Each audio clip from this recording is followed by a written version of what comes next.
Vous écoutez Radio Balance en partenariat avec Genibet.fr.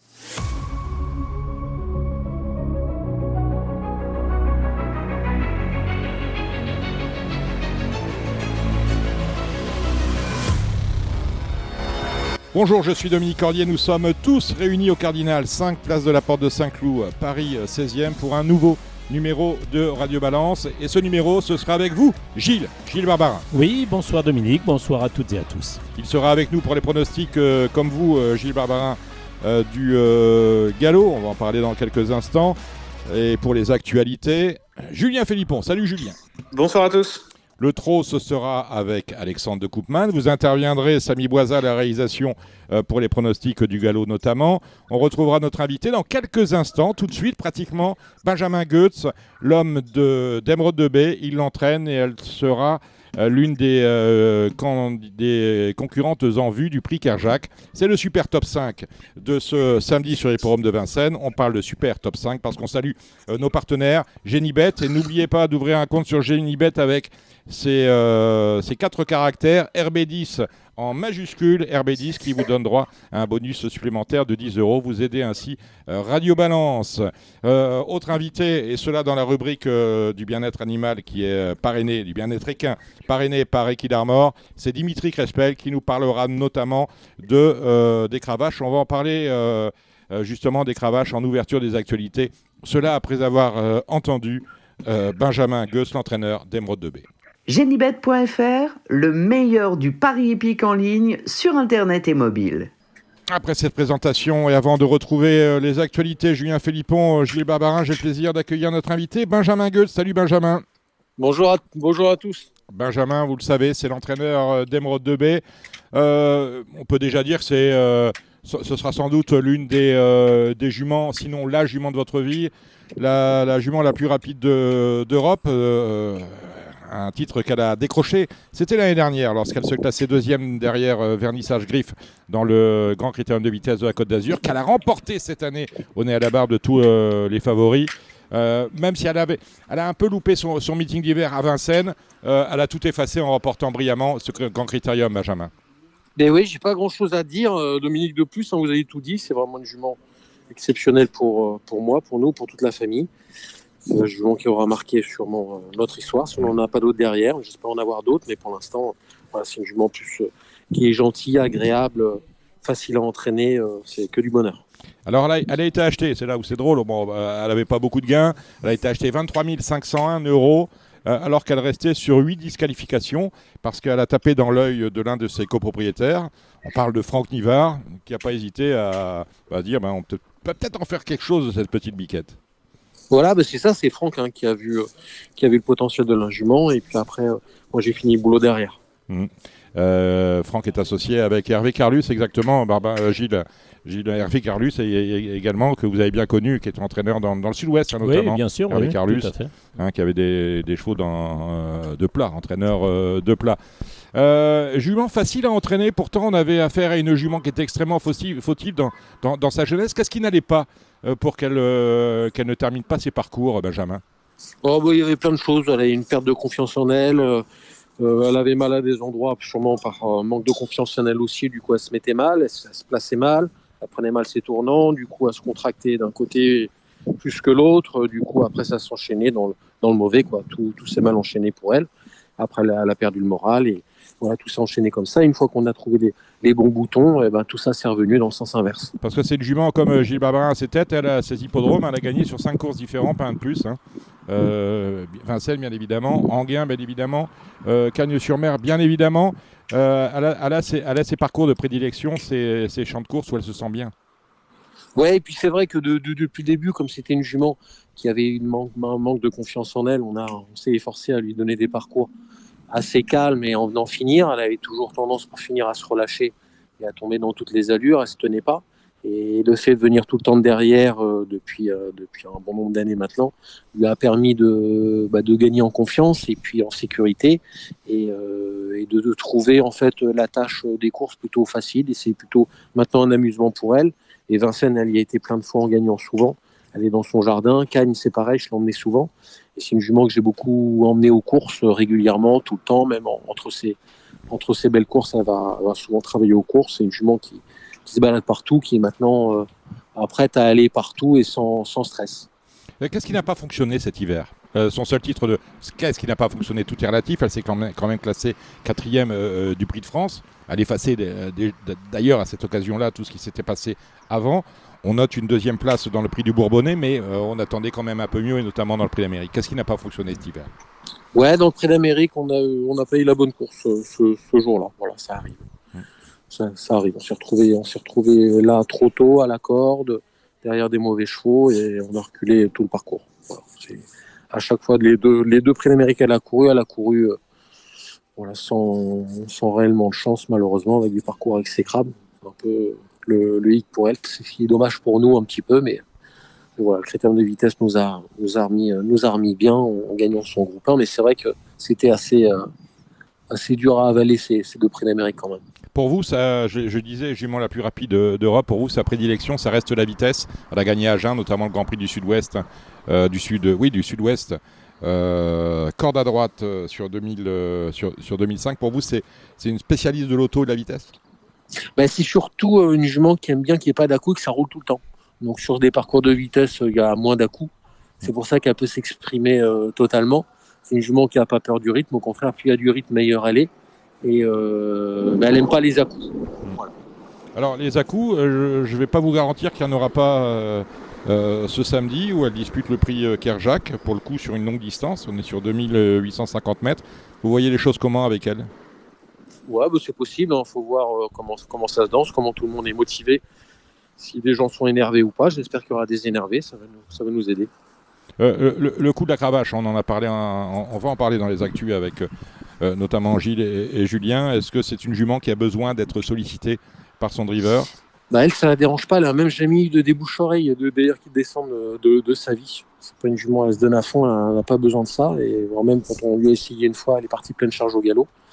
La cravache, on lui pose dessus, mais ça n'a jamais été une jument qu'on avait besoin de solliciter avec la cravache. Au contraire, de bien la tenir et plutôt avoir un petit peu pas la cravache en antenne pour qu'elle fonce, mais pas que elle n'est pas sollicitée par la cravache. Elle répondrait par une faute, mais elle se perdrait dans ses allures. Comme elle se donne totalement, si on va jusqu'au bout avec elle se perd vraiment ses allures. Quelle chance vous voyez avec Emeraude dans le super top 5 de samedi ? J'ai pas compris, Dominique. Quelle chance vous voyez par rapport à l'opposition ? Nous, on aurait gagné, forcément. On est là pour gagner. Je vois pas pourquoi on ne gagnerait pas. Il n'y a personne qui nous fait peur dans cette course-là. On les a tous battus. Même si Nexus Bleu reste sur des bâtons, elle n'a quand même pas affronté l'élite. On a toujours affronté l'élite. On a quand même gagné une course la dernière fois qui n'est pas facile à gagner, même si forcément il n'y avait pas les ténors. Mais je pense que la jument, il n'y a pas à rougir. On va lutter pour la victoire. Il n'y a pas de raison qu'on ne lutte pas pour la victoire. On ne va pas être 4-5e, bien couru, en ayant fait sa course, 4-5e, battu par d'autres chevaux. On doit être dans les 2 premiers, dans les 3 premiers, c'est sûr. On doit lutter pour la victoire. Il n'y a pas de raison. C'est dit. Je vous écoute religieusement, Benjamin. Vos 2 meilleurs chevaux sont en piste ce samedi. Vous avez également Extrême des Bois avec Clément Fressel. Ouais, c'est une bonne course pour le cheval. Le cheval a fait une course de rentrée il y a un petit mois de ça à Agen. C'était une bonne course de rentrée. Le cheval est prêt pour fournir sa pleine valeur. C'est un cheval qui est un peu particulier, qui part souvent un petit peu à droite et qui a un peu trop d'énergie. Mais le cheval est bien pour demain. J'espère qu'on devrait revoir le bon Extrême des Bois. Lui, c'est pareil. Il avait tendance quelquefois à tout compromettre sur faute. Hein. Ouais, c'est un cheval qui a beaucoup d'abattage, qui vous emmène comme qui a une tête assez importante. Donc il vous emmène et vous savez jamais quelle embouchure lui mettre. Vous en mettez une, il faut la changer parce qu'il s'est habitué. Il n'est pas facile à gérer, mais là on a trouvé une embouchure qui correspondait, donc je pense qu'il devrait être plus droit que les dernières fois et plus calme que les dernières fois, j'espère. J'en termine avec vos partants du week-end. Benjamin, vous êtes en piste à 4 reprises à Agen-la-Garenne, un hippodrome que vous connaissez bien et que connaît bien Emeraude de B puisqu'elle a gagné là-bas également. 4 chevaux, on pourra jouer, je crois que ce sont des réunions CSI, on pourra jouer, on peut jouer les 4 en confiance. Vous avez mis 3 verts et un orange sur la Belle Hélène. Ouais, l'Andelina, ça c'est bien. Oui. L'Andelina, c'est bien. Lolita du Glanon, c'est bien. La Belle Hélène à voir. Voilà. Et Lolita du Glanon avec Louis Goetz. Ouais, ça c'est bien ça. Ouais. Ouais, la dernière fois, elle a fait la faute au bout de 200 mètres de course, mais plus elle se retrouve un petit peu contrariée. Mais ça va pas être loin de gagner ça. Parce que finalement, on a déjà, vous êtes ceux dont on a eu le plus grand nombre de représentants familiaux, au-dessus des Seychelles, qui ne sont que 2. On a déjà eu dans Radio Balance, bien évidemment, on le salue, Pierre-Joseph Goetz. On salue notre chroniqueur, je vais dire régulier, puisqu'il est résident, est considéré comme résident. Dès qu'il a le temps, il vient nous voir, CPE. Puis maintenant, vous, et puis on laisse Louis qui fait ses classes grandir, et puis il viendra également s'exprimer dans Radio Balance. Benjamin, vous avez à peu près 45 ans, vous avez fait vos armes d'entraîneur dans le sud-ouest. Vous avez, parce que vous aviez raconté que vous aviez des chevaux sans doute très droitiers et dans des catégories de gains qui vous emmenaient à Beaumont-de-Lomagne, à Agen, à Toulouse. Et puis à 5 ans, vous êtes revenu en Normandie, dans votre bassin de naissance, puisque vous êtes de naissance normande, parce que il y avait cette volonté. Ce sont les chevaux qui vous ont emmené en Normandie, ou c'est vous qui vous êtes dit on va essayer de grimper en gamme et on va s'installer en Normandie? Ouais, c'est ce qu'on a voulu faire. On a voulu monter en gamme et on a réussi à le faire. Mais bon, moi je préfère quand même le sud-ouest, donc on est revenu là-bas. J'ai mon fils qui est dedans, donc ça lui permet de courir pas mal de chevaux, moi aussi d'en courir un peu. En région parisienne, c'est difficile de courir nos chevaux, donc on préfère les laisser à des drivers. Et puis voilà, c'est pour ça que je suis reparti dans le sud-ouest. Mais on a voulu tenter le coup de courir les belles courses qu'on n'avait jamais fait avant et trouver des bons chevaux. On en a trouvé, Émeraude de Baie et puis Josh Power, qu'on a eu beaucoup au début, qu'on nous a volé. Et donc voilà, on avait trouvé 2 chevaux de près d'Amérique, donc le contrat a été rempli.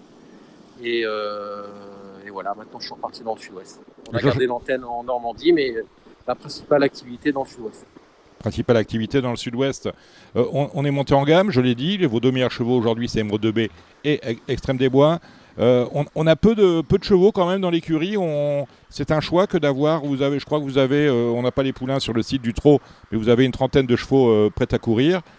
C'est un choix ou vous pouvez en avoir plus?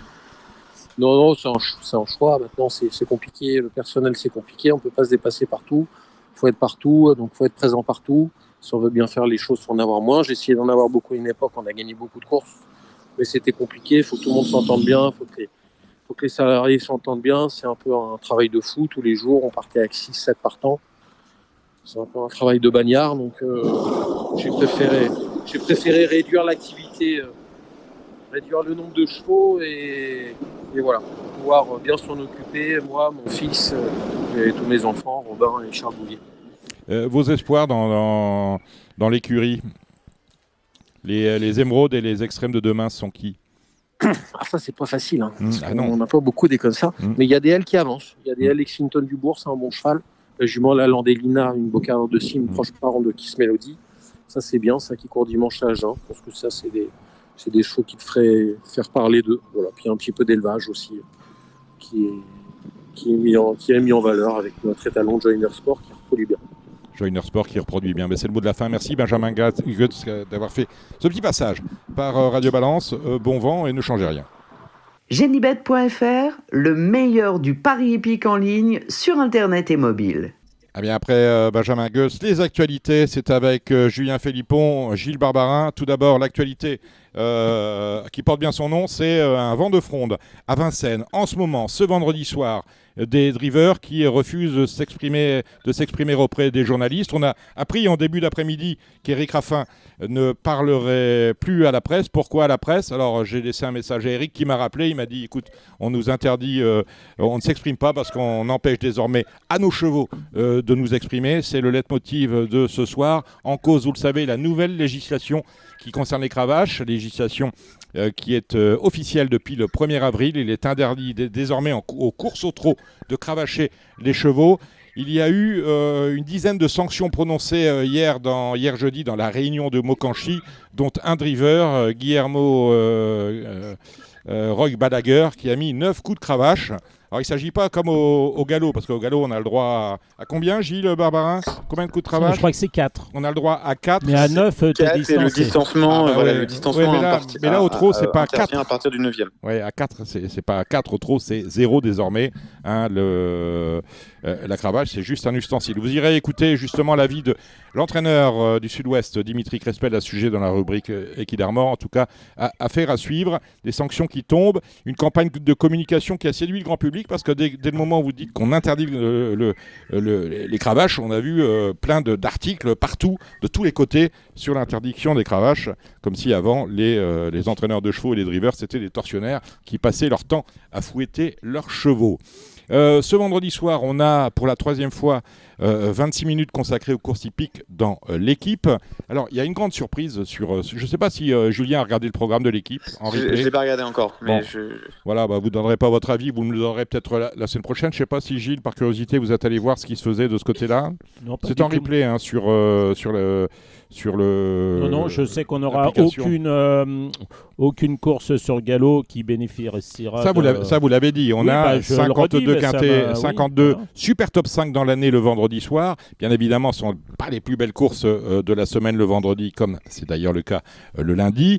Mais on aura seulement 4 super top 5 de galop, sans doute à Deauville, sur la fibrée, Oui, une surface que vous aimez beaucoup. Non, moi, je me pose une question, c'est à qui s'adresse ce programme qui s'appelle À toute allure? Je ne sais pas en fait, parce que si ça s'adresse aux turfistes, donc aux parieurs, On m'a dit au grand public. je ne sais pas ce que l'on appelle le grand public. Si ça s'adresse aux celui parieurs, qui ne va pas regarder Equidia par nature. voilà, on n'a pas les cotes. Alors ça, c'est un peu gênant. Equidia, je vois pas l'intérêt, autant changer de chaîne. Voilà, Donc à mon avis, c'est pour séduire un public qui ne va pas aller spontanément sur Equidia. Bon, d'accord, j'entends votre avis. Donc on n'a pas les cotes. Bon, quand même, les cotes aujourd'hui, c'est important.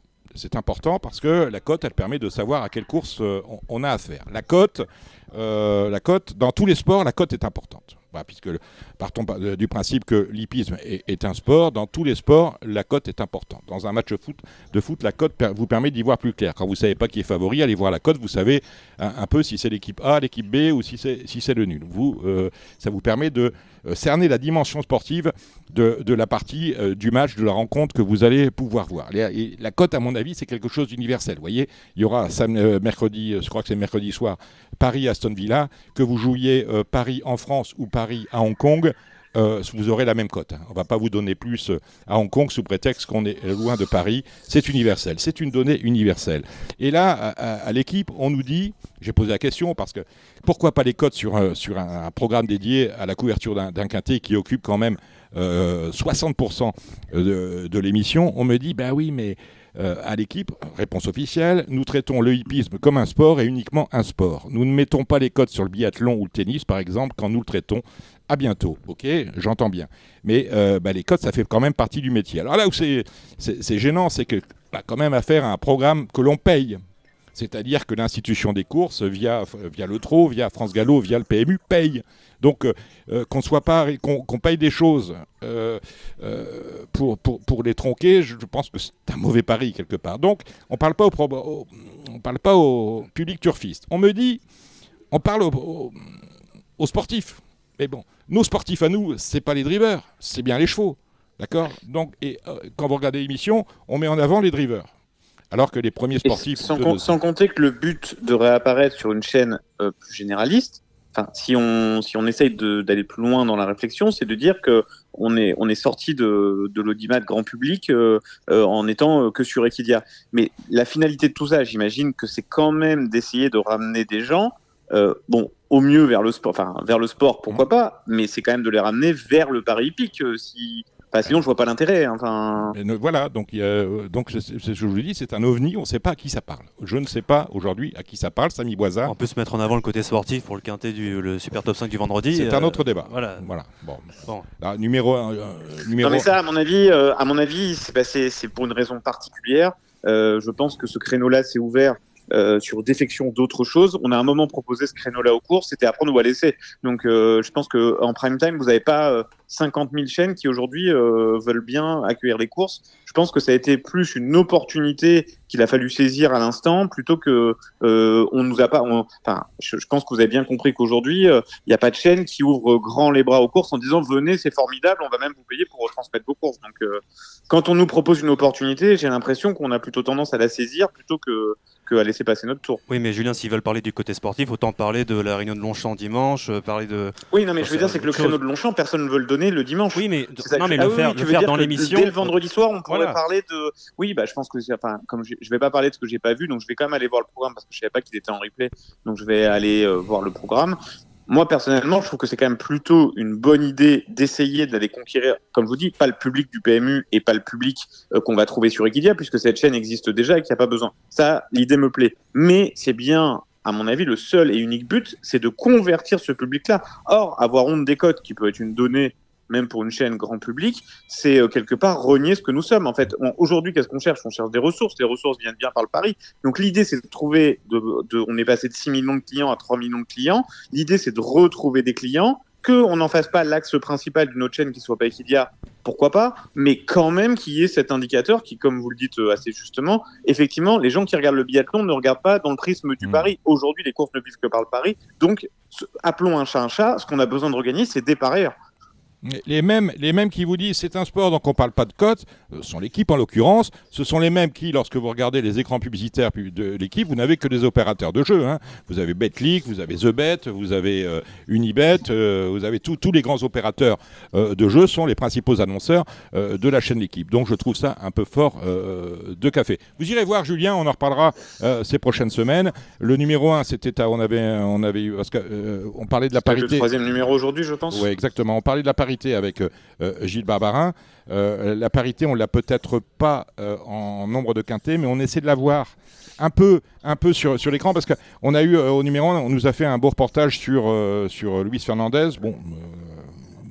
Et là, on a la deuxième fois, c'était vendredi dernier, c'était sur un footballeur de Brighton. Son nom Jorginho Reuter. Un international français espoir. Voilà. Un mec qui est extrêmement sympa, que j'ai eu la chance de rencontrer parce qu'il est propriétaire chez un ami à moi qui s'appelle Xavier Blanchet. Et je vous dis ça parce que alors moi je suis pas du tout branché foot, je savais même pas dans quelle équipe il jouait. Et ça fait 2 personnes que je rencontre au gré de mes connaissances. L'autre, vous allez me rappeler son nom, c'est un ancien joueur de Saint-Etienne qui est rendu au Paris FC, Mathieu Cafaro. Et les deux, j'ai rarement vu, et c'est ce qui me donne espoir quand même dans notre sport, j'ai rarement vu des yeux briller autant de quelqu'un qui pourtant est à d'autres est mis en valeur par le sport foot, mais c'est incroyable parce que ces gens sont passionnés par les courses, quoi. Ils ont les yeux qui brillent chaque fois que tu leur parles de tout et n'importe quoi qui concerne les chevaux, ça les passionne. Ce qui moi me donne quand même espoir, parce que on a beau dire qu'on n'est pas content de certaines choses, nous mon plus grand espoir c'est que demain les hippodromes se repeuplent et que les gens se repassionnent pour les courses. Oui. Donc ça fait du bien de voir ce genre de personnes. Oui, mais on va pas les repeupler en mettant en même temps Auteuil et Chantilly le même jour. Quel scandale encore. Quel scandale. C'est pire que tout. Oui. Et non seulement c'était le cas donc le 3 avril, mais on remet le couvert le 10 avril. Hein. J'espère. Voilà. Alors, c'est-à-dire qu'avant, on nous mettait en concurrence Auteuil, on a eu Auteuil-Vincennes. Maintenant, France Gallo se met en concurrence tout seul. Voilà. C'est-à-dire qu'on fait fonctionner en même temps. C'est pas Chantilly-Compiègne, c'est Auteuil-Compiègne. Voilà. J'étais hier, j'avais le cœur coupé en deux. Voilà. Le cœur coupé en deux. Vous savez qu'à France Gallo, on a pris un nouveau directeur général pour remplacer Olivier Deloy. Bon, on le paye un peu plus cher, c'est normal, même beaucoup plus cher, m'a-t-on dit. On cherche des économies tous azimuts. On a entendu parler, parce qu'on l'avait dit à Radio Valence, c'était assez drôle, c'est qu'il y a eu dans les conditions de course qui ont été assez rapidement retirées, mais il y a des petits malins qui ont fait la captation, il y avait cette idée de faire payer au propriétaire lauréat de des poules d'essai la moitié de son trophée. Ouais. C'est-à-dire que Gilles, vous gagnez la coupe, mais je vous envoie 50% de la facture. Merci. La semaine dernière, on l'a dit, on a imaginé fermer 3 grands pôles, Clairefontaine, Puy de Gallo, Cannes-sur-Mer, Puy de Gallo.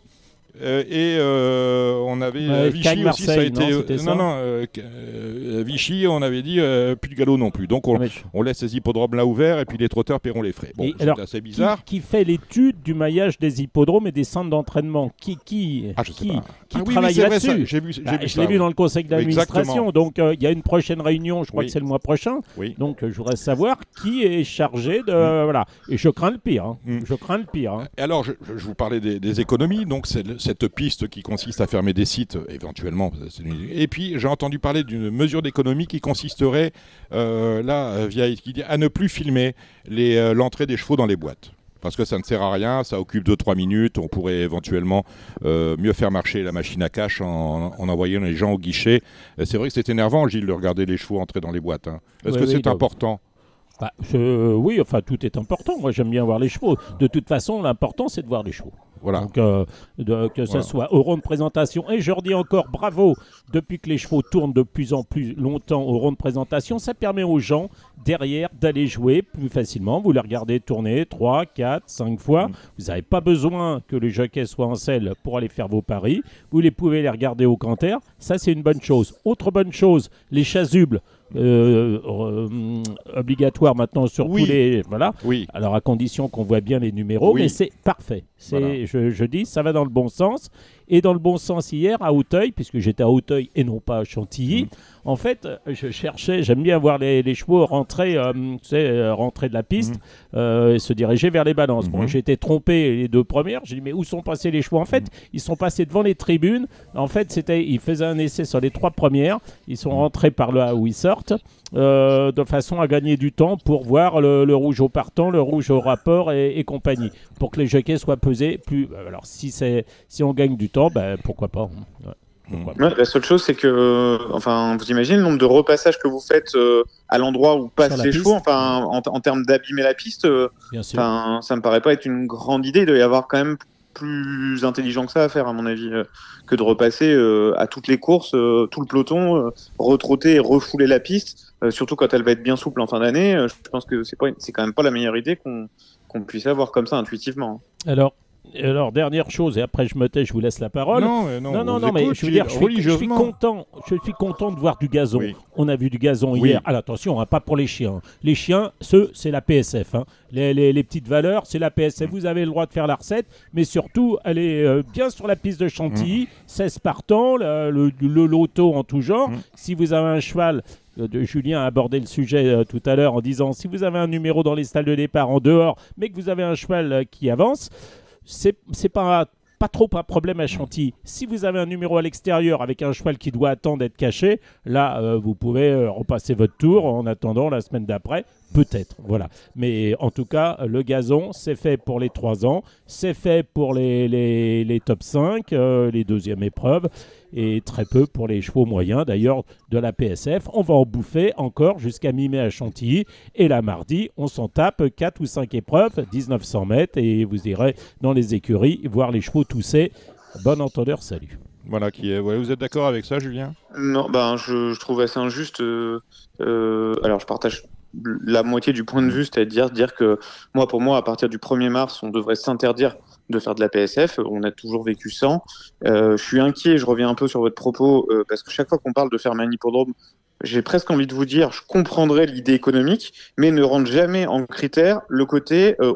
on a fermé Évry, Maison Lafitte, Enghien, 3 hippodromes qui, jusqu'à preuve du contraire, étaient une grande satisfaction par ailleurs, où les courses étaient à peu près régulières. Je dis à peu près parce que parfois Maison Lafitte, on a quand même vu dans le parcours avec tournant, mais c'était quand même 3 hippodromes qui faisaient le plein d'enjeux. On voit aujourd'hui, par exemple, quand vous prenez vraiment les chiffres bruts d'une réunion qui a été enlevée d'un vendredi à Maison Lafitte et que vous la poussez sur un hippodrome, alors il triche un peu parce que dans le principe, si vous regardez vraiment les enjeux que font les 2-3 courses qui ont été mises à Saint-Cloud, qui font pas beaucoup de partants parce que les entraîneurs ont demandé de les mettre à Saint-Cloud, et que vous prenez, comme dit Gilles, les courses de mauvais chevaux que vous allez mettre sur Clairefontaine ou sur Compiègne, évidemment, comme elles ont des partants, elles vont quand même faire leurs enjeux. Mais quand même, grosso modo, quand vous prenez les 24 réunions de Maison Lafitte, vous prenez le programme et vous regardez les courses que vous avez mis à gauche et à droite, vous allez faire en moyenne entre moins 5 et moins 10% sur votre réunion complète versus ce qu'on pouvait faire avant sur un hippodrome. Mais moi, ce qui me choque le plus, c'est qu'on fait un produit pour les parieurs et que pourquoi pas fermer des hippodromes, mais prenons les hippodromes que tout le monde critique, c'est-à-dire que les hippodromes qui manquent de sélectivité,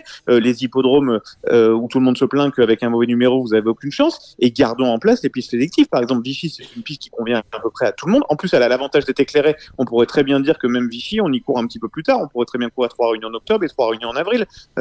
Pourquoi pas, puisque c'est éclairé, que ça nous permettrait de jongler sur cette fameuse alternance. Moi, ce que je trouve incroyable de la bouche des dirigeants, c'est qu'ils ne prennent jamais en compte, à la fois pour les sociopros et à la fois pour les parieurs, régularité de l'hippodrome. Et je finis sur le sujet et tout. Pour moi, il n'y a pas de mauvais, il n'y a pas de bon. Je veux dire, je vois pas pourquoi les mauvais chevaux n'auraient pas le droit au gazon. Je veux dire, pourquoi les mauvais chevaux, ils ont le droit de tousser pendant un quart d'heure et pas les autres. Je comprends pas le propos de Gilles. Je veux dire, il faut des courses pour tout le monde. Et je veux dire, un cheval peut être très moyen, mais avoir l'aptitude gazon, peut avoir l'aptitude terrain lourd ou peut avoir l'aptitude PSF. Je vois pas pourquoi il faudrait mettre absolument les mauvais chevaux sur PSF, sur une piste. Tu me rejoins. Non, mais tu me rejoins. C'est ce que je dis. Je dis, là, on les met, les mauvais chevaux, on les met sur la PSF continuellement, voilà, il y en a marre. Moi, d'accord, donc on est d'accord. Pour toi, tu courais plus PSF. Moi, j'en ai. Exactement. Mais moi, je suis propriétaire de petits chevaux, comme beaucoup d'ailleurs. Et moi, c'est un irritant. En tant que propriétaire, j'en ai ras-le-bol de me taper 16 partants sur la PSF de Chantilly, 16 partants sur la PSF de Deauville, où d'ailleurs, il n'y a toujours pas d'open stretch, mais ça, j'espère qu'on va y venir rapidement. Et d'autre part, moi, j'en ai marre, en tant que turfiste, de devoir plancher, jouer sur ces handicaps 16 partants Chantilly. Moi, j'arrête et je vais arrêter les chevaux de plat. Je vais plus loin. Moi, quand on aura une telle politique, j'arrêterai d'investir et je suis en train de diminuer. Voilà. Mais malheureusement, le programme, Gilles, le programme, tu as tout à fait raison. En fait, ça a été une grosse problématique. En fait, pour compenser, challengé par le trot qui nous amène une réunion comme demain où il y a beaucoup de partants. En fait, France Gallo a pensé que pour répondre soi-disant aux enjeux au trot, sont dit puisqu'on peut pas trop toucher au programme de sélection, on va faire des handicaps et on va virer toutes les autres catégories pour faire des handicaps à 16 partants. On va faire fonctionner la planche à billets. Sauf que l'erreur fondamentale que fait France Gallo sur ce sujet-là, c'est que le trot et le galop ne se raisonnent pas pareil. Vous prenez une course au trot à 16 partants, il y en a déjà 6 qui sont quasiment hors course avant de commencer, 2-3. Donc en fait, c'est comme si vous refaisiez une course à condition au galop. Or, les seules courses qui réunissent beaucoup de partants au galop 16, c'est des handicaps, et dans les handicaps, en fait, les arrivées sont par nature beaucoup plus difficiles. Donc, vous avez un beaucoup moins bon recyclage sur vos autres courses. Donc, en fait, on a défoncé le programme, et je pèse mes mots en disant ça, en faisant des handicaps. Et là, ce qui est en train d'arriver, la deuxième lame de fond qui est en train d'arriver en faisant ces conneries-là, c'est qu'évidemment, les propriétaires, comment vous voulez maintenir des propriétaires ?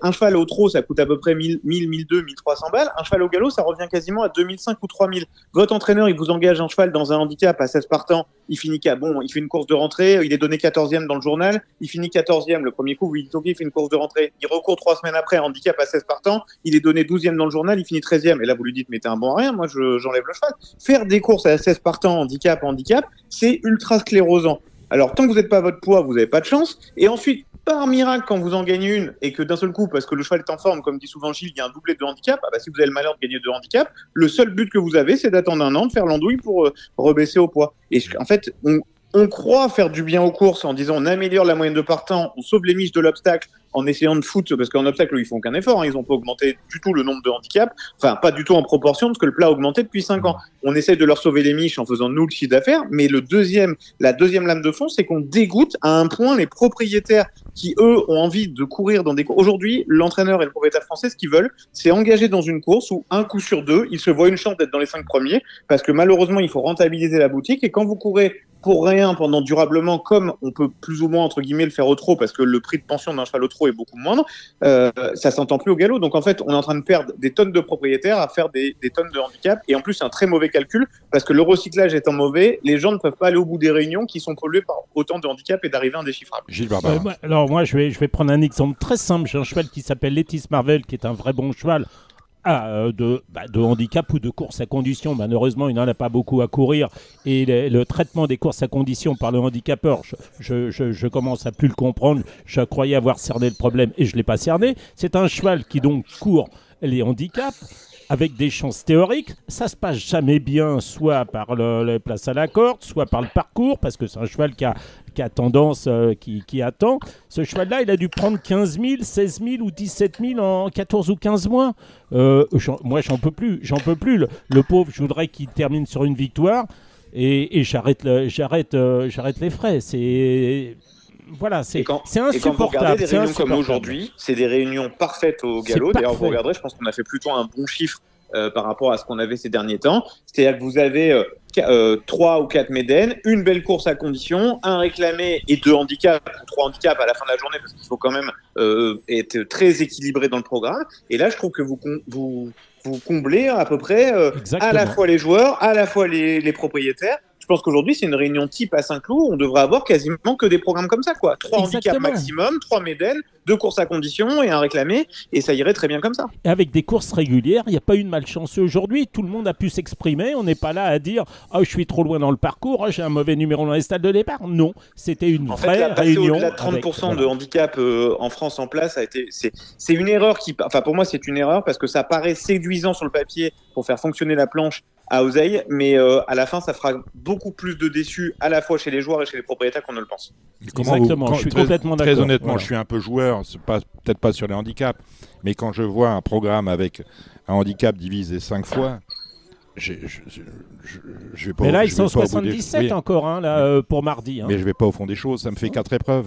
77, ça me fait 4 épreuves. Non, mais ça fait 4 épreuves, c'est prévu 4 épreuves. Et je finis sur des handicaps avec des chevaux qui sont en 15. C'est-à-dire un cheval en 15, non, mais là, quand vous le mettez immobile au box, il se cogne au mur du fond, parce qu'il recule. Il y a des chevaux, il en faut peut-être pour tous les goûts, mais à un moment donné, il y a des limites. Non, mais en fait, ce qu'il faut, Dominique, c'est qu'il y ait des chevaux en dessous 20 de valeur, il faut bien qu'on fasse un plancher. À un moment, on l'avait fait à 20, qu'on le fasse à 25, qu'on le fasse à 15.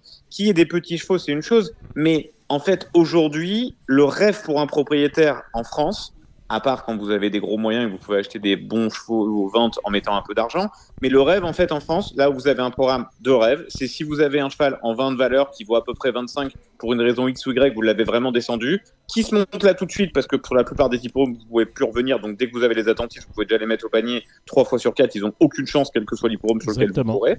Et voilà. Et le rêve, c'est d'avoir un cheval. Et là, vous allez faire 3-4 places, vous allez gagner votre course, vous allez prendre 2 kilos, vous allez faire 3-4 places, vous allez gagner votre course, vous allez prendre 2 kilos. En fait, on est en train de fabriquer des entraîneurs à courir 20 ou 25 fois par an, c'est-à-dire aléatoirement, comme vous joueriez au rapido. Et en fait, la beauté de ce métier, c'est envoler avec qui est des handicaps. Je pense que c'est, comme on disait, un mal nécessaire, mais c'est une chose bien, il faut toutes les catégories, mais qu'on les plafonne à 25%. Et après, quand les gens n'auront plus des handicaps à revenir toutes les semaines, ils seront obligés de s'attaquer un peu aux autres catégories ou peut-être être plus malins dans la façon de l'engager. Et c'est vrai, quand vous avez un cheval qui ne court que le handicap, vous allez voir les handicaps, vous n'allez pas voir les réclamés, les classes 1, les classes 2, les classes 3. Et d'ailleurs, vous avez dans des classes 3 des chevaux, des classes 3 où il n'y a pas un cheval en dessous de 40. Mais ce que je veux dire, c'est que pour revenir à ce que vous disiez, qu'un cheval en 18 ait le droit de courir une fois toutes les 3 semaines et que quand il s'impose, il prenne une allocation décente parce que ce cheval-là, il gagnera qu'une fois dans l'année ou qu'une fois tous les 2 ans, ça me choque pas. Par contre, ce qui me choque, c'est quand d'un seul coup, je vois des chevaux en dessous de 20 de valeur qui ont couru 5 fois dans le mois parce qu'on leur a fait tellement un beau programme que ça devient un rêve d'avoir un cheval dans cette valeur-là. Et que vous avez le cheval à peu près convenable en 32 de valeur et que lui, vous tournez les pages et vous n'arrivez pas à lui trouver une course. Et quand je dis trouver une course, c'est pas trouver une course, c'est que le bon entraîneur, et je me répète, ce qu'on attend d'un bon entraîneur, c'est qu'il trouve une course dans laquelle il a une chance. Engager un cheval qui est 14e favori, une fois ça va, mais c'est une aberration dans le temps, c'est pas un bon entraîneur. Et je veux dire, sans te jeter de fleurs, tu le fais très bien, sauf non, mais parce que toi, tu n'hésites pas à aller dans tous les coins de France, je veux dire, mais tu entraînes à Chantilly, le gars qui entraîne à Deauville, c'est peut-être un peu plus compliqué d'aller courir à Marseille, d'aller courir à La Teste, d'aller courir à Lyon-la-Soie et tout ça, bon, bref. Et puis en plus, dernière chose, c'est qu'en plus, en ce moment, vous regardez, j'ai jamais quand même vu, si vous baladez sur des réseaux sociaux, toutes les écuries cherchent du personnel, c'est-à-dire qu'aujourd'hui, en plus, le dernier truc, c'est que pour éventuellement aller à La Teste quand vous êtes à Deauville, c'est qu'il faut bien que quelqu'un parte sur 2 jours ou sur 3 jours avec le camion et vous avez de plus en plus, même André Fab s'y est mis à faire des annonces sur Jour de Galop et sur Internet pour recruter du personnel. Ça prouve bien, que peut-être on ne traque pas exactement les problèmes où ils sont, quoi. Et donc, si le programme était beaucoup plus localisé et qu'on avait beaucoup moins besoin, entre guillemets, de se déplacer, on aurait peut-être un peu moins d'ennuis, quoi. Et encore pour ça qu'il faut un certain courage politique, c'est-à-dire mettre les courses sous champ des chevaux. Et j'ajoute que les coûts Non seulement, bon, alors évidemment, tout augmente, l'avoine, le foin, tout ça, mais il y a également, ce qui ne baisse jamais, c'est les vétérinaires. Ce qui ne baisse pas, c'est les cotisations aux pistes, les cotisations On va en parler, ça, on va box. inviter Cédric Boussin. Et ensuite, il y a aussi les galops. Vous faites un galop, là, j'ai 2 chevaux chez Marcel Roland. Dès qu'ils font un gazon à Quoi-la-Forêt, mais ça me coûte un bras.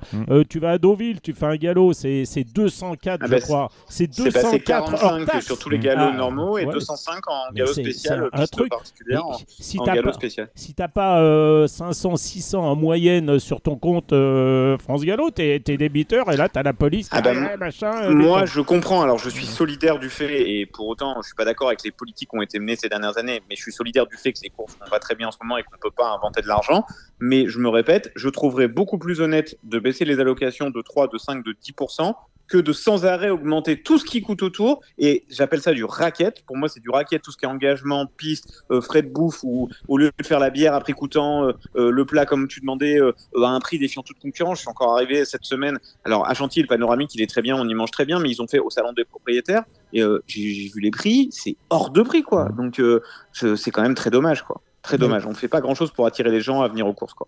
Parenthèse, je râlais l'autre jour sur les cotisations de Nord-sur-Erdre qui on vous les a remises, on vous a rendu l'argent après. Ouais, oui, mais bon, parfait. si vous réclamez pas, Gilles, ça passe crème. Le problème, c'est que les propriétaires ne regardent jamais, on va le redire ici, ne regardent jamais, il serait bien avisé d'ailleurs de le faire, ne regardent jamais leur compte France Gallo, parce qu'il y a tellement de lignes que c'est vrai, même un énarque doit s'y perdre, hein, à tel point, on va le rappeler encore, qu'il y a quelqu'un qui a inventé des lignes pour dire de remplir son compte en banque, malheureusement a été débusqué il y a quelques années, il a une action en justice, on ne sait pas où elle en est. Bon, bref, tout ça pour vous dire que France Gallo cherche à économiser de l'argent. Parce que l'argent, il va en falloir, mon cher Gilles. Vous savez qu'à France Gallo, il y a 15 millions de déficit. Oui. Voilà, alors, je veux simplement poursuivre en tant que propriétaire. Voilà, il y a quelques années, j'avais des chevaux moyens, mais qui arrivaient à bien gagner leur vie suffisamment pour me permettre un peu d'investir dans des yearlings. Oui.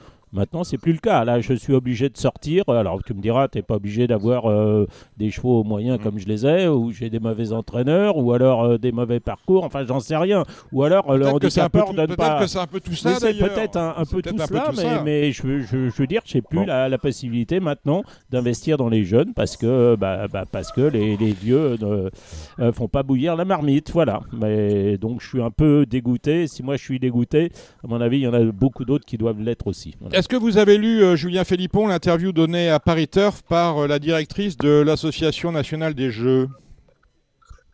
Non, dites-moi. Vous n'avez pas vu ça ? Ça c'est intéressant, c'est passé inaperçu sous la plume.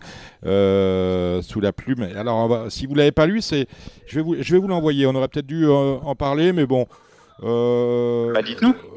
Non, mais c'est-à-dire que... Dites-nous ce que vous en avez déduit. J'en ai déduit que le Paris hippique n'a pas fait ce qu'il fallait faire pour redevenir performant. C'est-à-dire que c'est ce qu'on dit ici depuis très longtemps, à savoir qu'on doit être capable de créer notre propre croissance plutôt que de dire ça baisse parce que ceci, ça baisse parce que cela, le ramadan, le prix des cigarettes, l'inflation, le froid...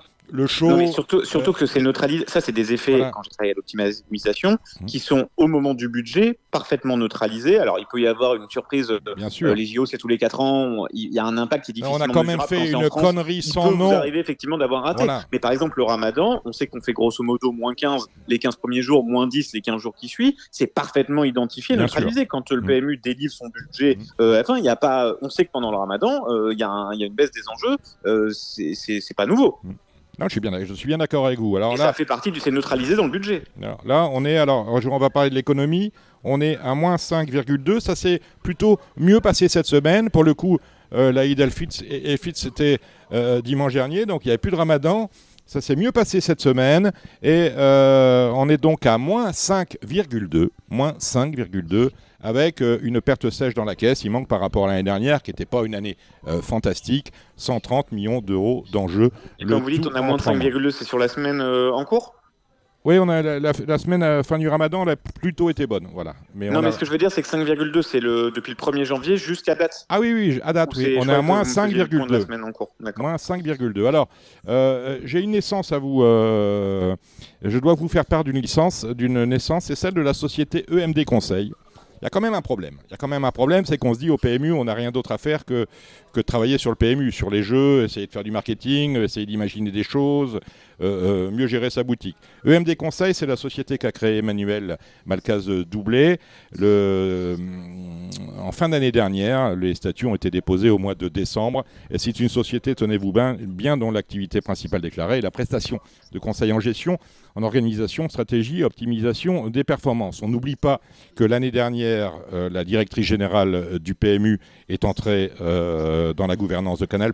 On n'oublie pas que l'an passé également, peu avant justement d'intégrer Canal+, elle est entrée au conseil, je crois que c'était au conseil de surveillance de Decathlon. Bref, je pense qu'on a pas mal de temps libre au PMU et cela, ça intéressera sans doute les personnels du PMU dont les augmentations, vu l'état de l'institution, sont au pire gelées ou minimales cette année. Il vous intéressera de savoir, je ne parle pas d'intéressement qui sera rikiki pour tous les personnels, vous serez sans doute avisé de savoir que ces jours-ci, on va sans doute augmenter Madame Malcaz-Doublé de 10%. Voilà pour sans doute l'ensemble de son œuvre. Puis c'est une décision que va prendre le Conseil de rémunération. Alors, ça m'amène à ceci, je pense que l'on est chez les fous. Le grand rendez-vous de la semaine, mon cher Julien, c'est l'Assemblée Générale du PMU qui va se tenir ce jeudi 10 avril sur l'hippodrome de Longchamp. Rendez-vous à 10h. C'est quoi l'Assemblée Générale du PMU? C'est celle qui réunit tous les membres du GIE PMU, tous les membres des sociétés de course. Ils sont une soixantaine, tous réunis à Longchamp avec... dans l'ordre du jour, l'approbation des comptes 2024 et notamment ce résultat net qui a été versé par le PMU aux deux sociétés mères, 835 millions d'euros. On s'évertue à dire depuis quelques mois qu'il est absolument insincère, que ce résultat net servi pour 2024 par le PMU l'a été au prix de reprise de provisions. Aujourd'hui, pour l'année prochaine, on ne pourra pas reprendre des provisions. On a repris 15 millions au titre de l'exercice 2024. Il s'est fait, ce résultat net, au détriment de l'investissement publicitaire qui est tombé à un niveau jamais atteint, à son plus bas historique, disent certains. 13 millions d'euros seulement en 2024 d'investissement publicitaire pour le hippique. En 2023, on était pratiquement à 20 millions. C'est une baisse de 30%. Et ensuite, pour dire de s'en sortir financièrement, on a lissé les amortissements. Il y a une politique extrêmement agressive des amortissements qui fait que les ratios sont très élevés et qu'on reporte au calende tout ce qui peut être gênant, les investissements qui sont relatifs au lancement du Big 5, ceux de la question du jour. Pour ça, je vous parlais de la NJ, mon cher Julien, c'est que la question du jour, elle est topée par la directrice de la NJ en disant c'est un pari qui a échoué. Voilà, il faut bien dire une chose, c'est un pari qui a échoué, ça veut dire ce que ça veut dire, comme le Big 5 est en train progressivement de mourir. Gilles. Oui, le Big 5 qui meurt, évidemment, il n'y a aucune communication, personne ne fait rien pour ça. Il n'y a plus de pub, donc... Non, je veux dire, on ne sait même pas... et je ne suis même pas sûr, d'ailleurs, que sur les programmes, quand vous êtes aux courses, il n'y a pas marqué Big 5. Hein. Je ne le vois jamais. Non, je ne vois pas sur les programmes, lorsque vous êtes sur un hippodrome, c'est pas marqué.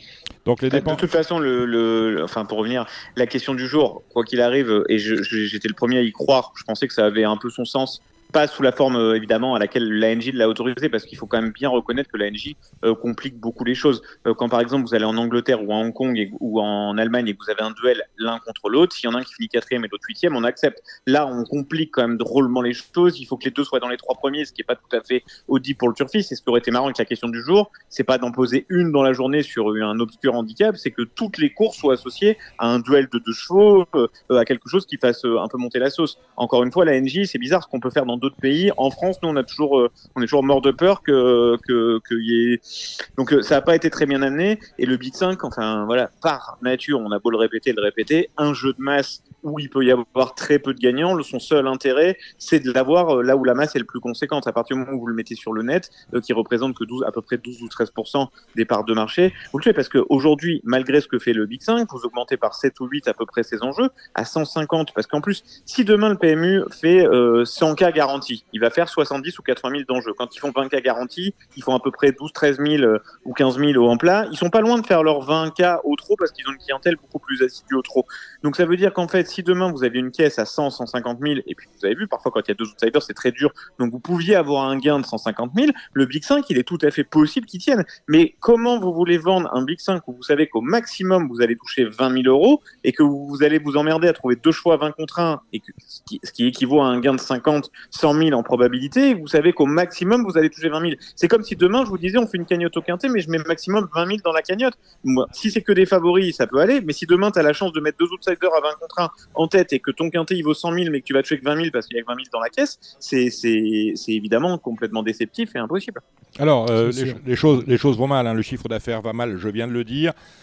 Cette assemblée générale de jeudi, on en attend beaucoup, et sans doute peut-être une défiance des administrateurs par rapport à la direction actuelle du PMU.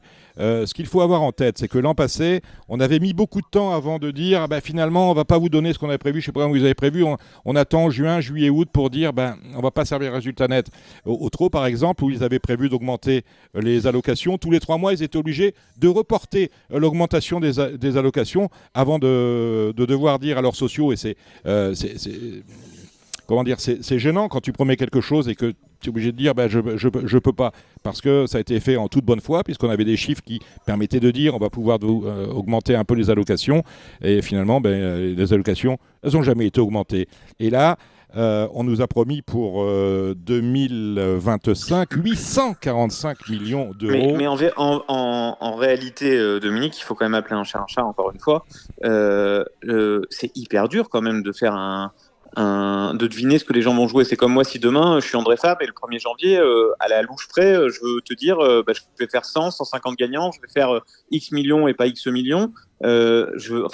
C'est quand même, je trouve, un exercice. On serait peut-être pas dans cette merde-là si, à l'époque de Longchamp et tout, quand on était dans une trésor d'avance des sociétés mères qui était supérieure, à mon avis, à X millions d'euros, tout n'avait pas été cramé dans des choses qui ont plus ou moins fait leur preuve. Le nouveau Longchamp, aujourd'hui, il y a quand même beaucoup de gens qui disent que c'est un peu ni fait ni à faire.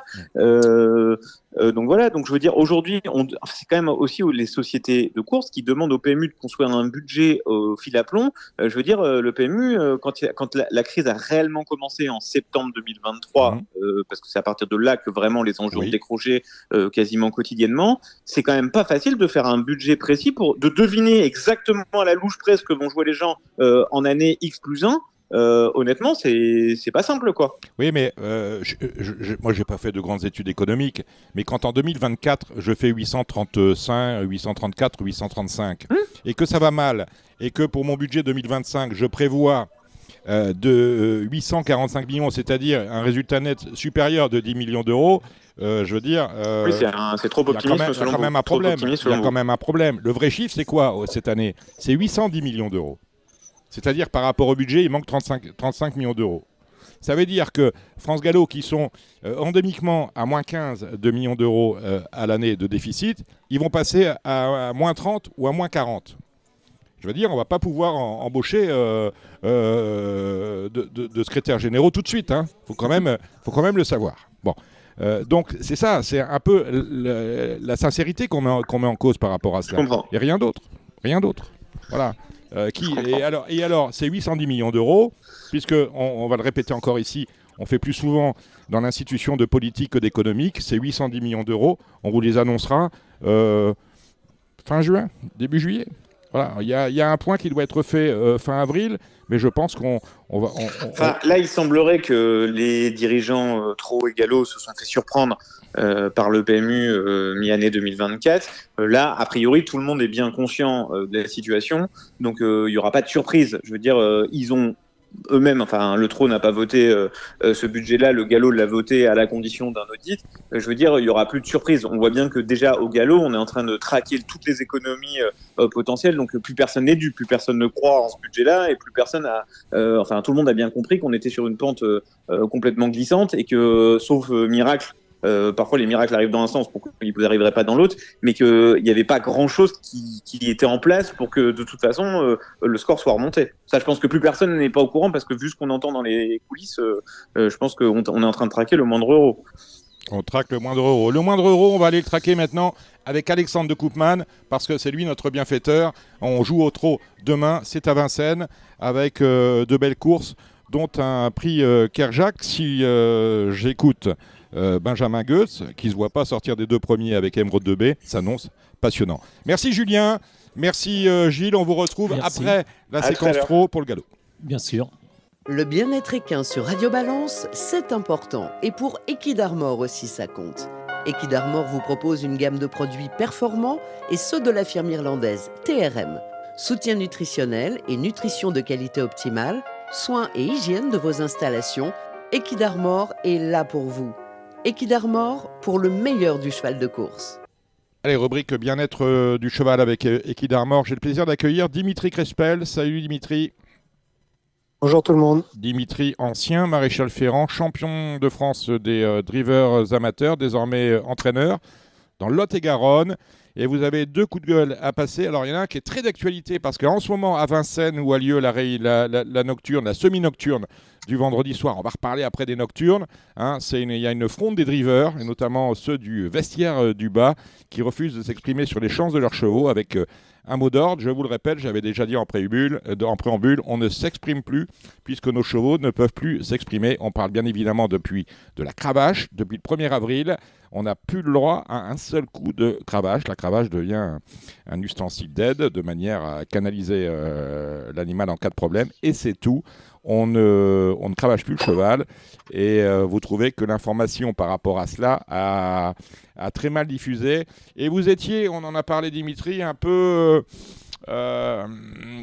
circonspect sur l'intervention il y a 15 jours ou 3 semaines ici même de Sébastien Hardy en disant qu'il n'avait pas frappé assez fort. Ouais, il a bien défendu la chose, mais je trouvais que la cravache, le mot est fort sur. On a l'impression que tous les week-ends, c'était une boucherie chevaline les courses et que d'un coup, ce week-end, là, quand vous allez venir, tout va changer. Je pense que depuis un moment, tous les drivers se tenaient à carreau, les courses étaient propres, il y a un règlement qui a été respecté et les chevaux étaient respectés. Là. Il y aura toujours des images sorties de leur contexte ou un driver qui sera moins bien que les autres. Mais les courses sont belles, on aurait plutôt dû valoriser le bien-être qu'on fait tous les matins et tout ce qu'on fait tous les jours plutôt que de dire comme ça la cravache c'est fini. Je pense pas que on soit méchant avec les chevaux, je pense qu'ils auraient dû, à mon avis, homologuer à la rigueur une nouvelle cravache, s'il voulait vraiment faire quelque chose, savoir qu'est-ce que le cheval ressentait. Mais là, je pense que ça va être déloyal. C'est pas bien pour les parieurs.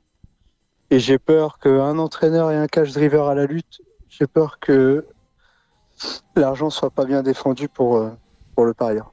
Est-ce que, parce qu'un cravache interdite en course, est-ce que cela induit que la méthode d'entraînement change, dans le sens où à l'entraînement, personne ne viendra regarder si vous sollicitez votre cheval avec une cravache ou pas. Dans le premier cas où le cheval est entraîné avec la férule au-dessus de la tête, il peut arriver aux courses, cravache interdite, et là c'est le Club Med. Est-ce qu'on est obligé aussi, lorsqu'on est entraîneur, ce qui est votre cas, de changer la méthode d'entraînement ? Je pense qu'on va être un petit peu obligé de durcir, d'avoir des chevaux un peu plus énervés, à mon avis, parce que il faut pas oublier quand même qu'il y a des chevaux qui sont un peu plus froids que d'autres. Là, on va être obligé, à mon avis, de tous mettre les artifices. Plutôt que de préserver nos chevaux, on va mettre tous les artifices de plus en plus tôt. C'est logique. Bon, et puis en plus, est-ce que ça, c'est pas un peu un petit règlement parisien, parce que bon, faut pas oublier que c'est pas les mêmes chevaux, à mon avis, à Paris et sur toute la province. En termes de qualité, on est moins bien en province qu'à Vincennes ou Anguien. On va pas se voiler la face. On va pas se mentir. Hein, donc est-ce qu'il y a une partie des chevaux qu'il va plus falloir courir ou entraîner Ça me paraît compliqué. Donc situation compliquée. Merci de ce point de vue, Dimitri. Dimitri, vous aviez 2 choses à nous dire. Tout d'abord, on n'en a pas parlé, vous êtes un habitué du meeting de Biarritz l'été, avec des nocturnes qui pouvaient aller, puisqu'on est sur une PMH pure, qui pouvaient aller très loin dans la nuit. Et on apprend finalement de manière insidieuse qu'à partir de 22h, désormais en France, il n'y aura plus de chevaux sur les pistes, puisqu'on cessera les nocturnes à 22h. Alors, j'ai pris mes renseignements. À Vichy, où on a une nocturne du Grand Prix Galop, la dernière course court à 22h.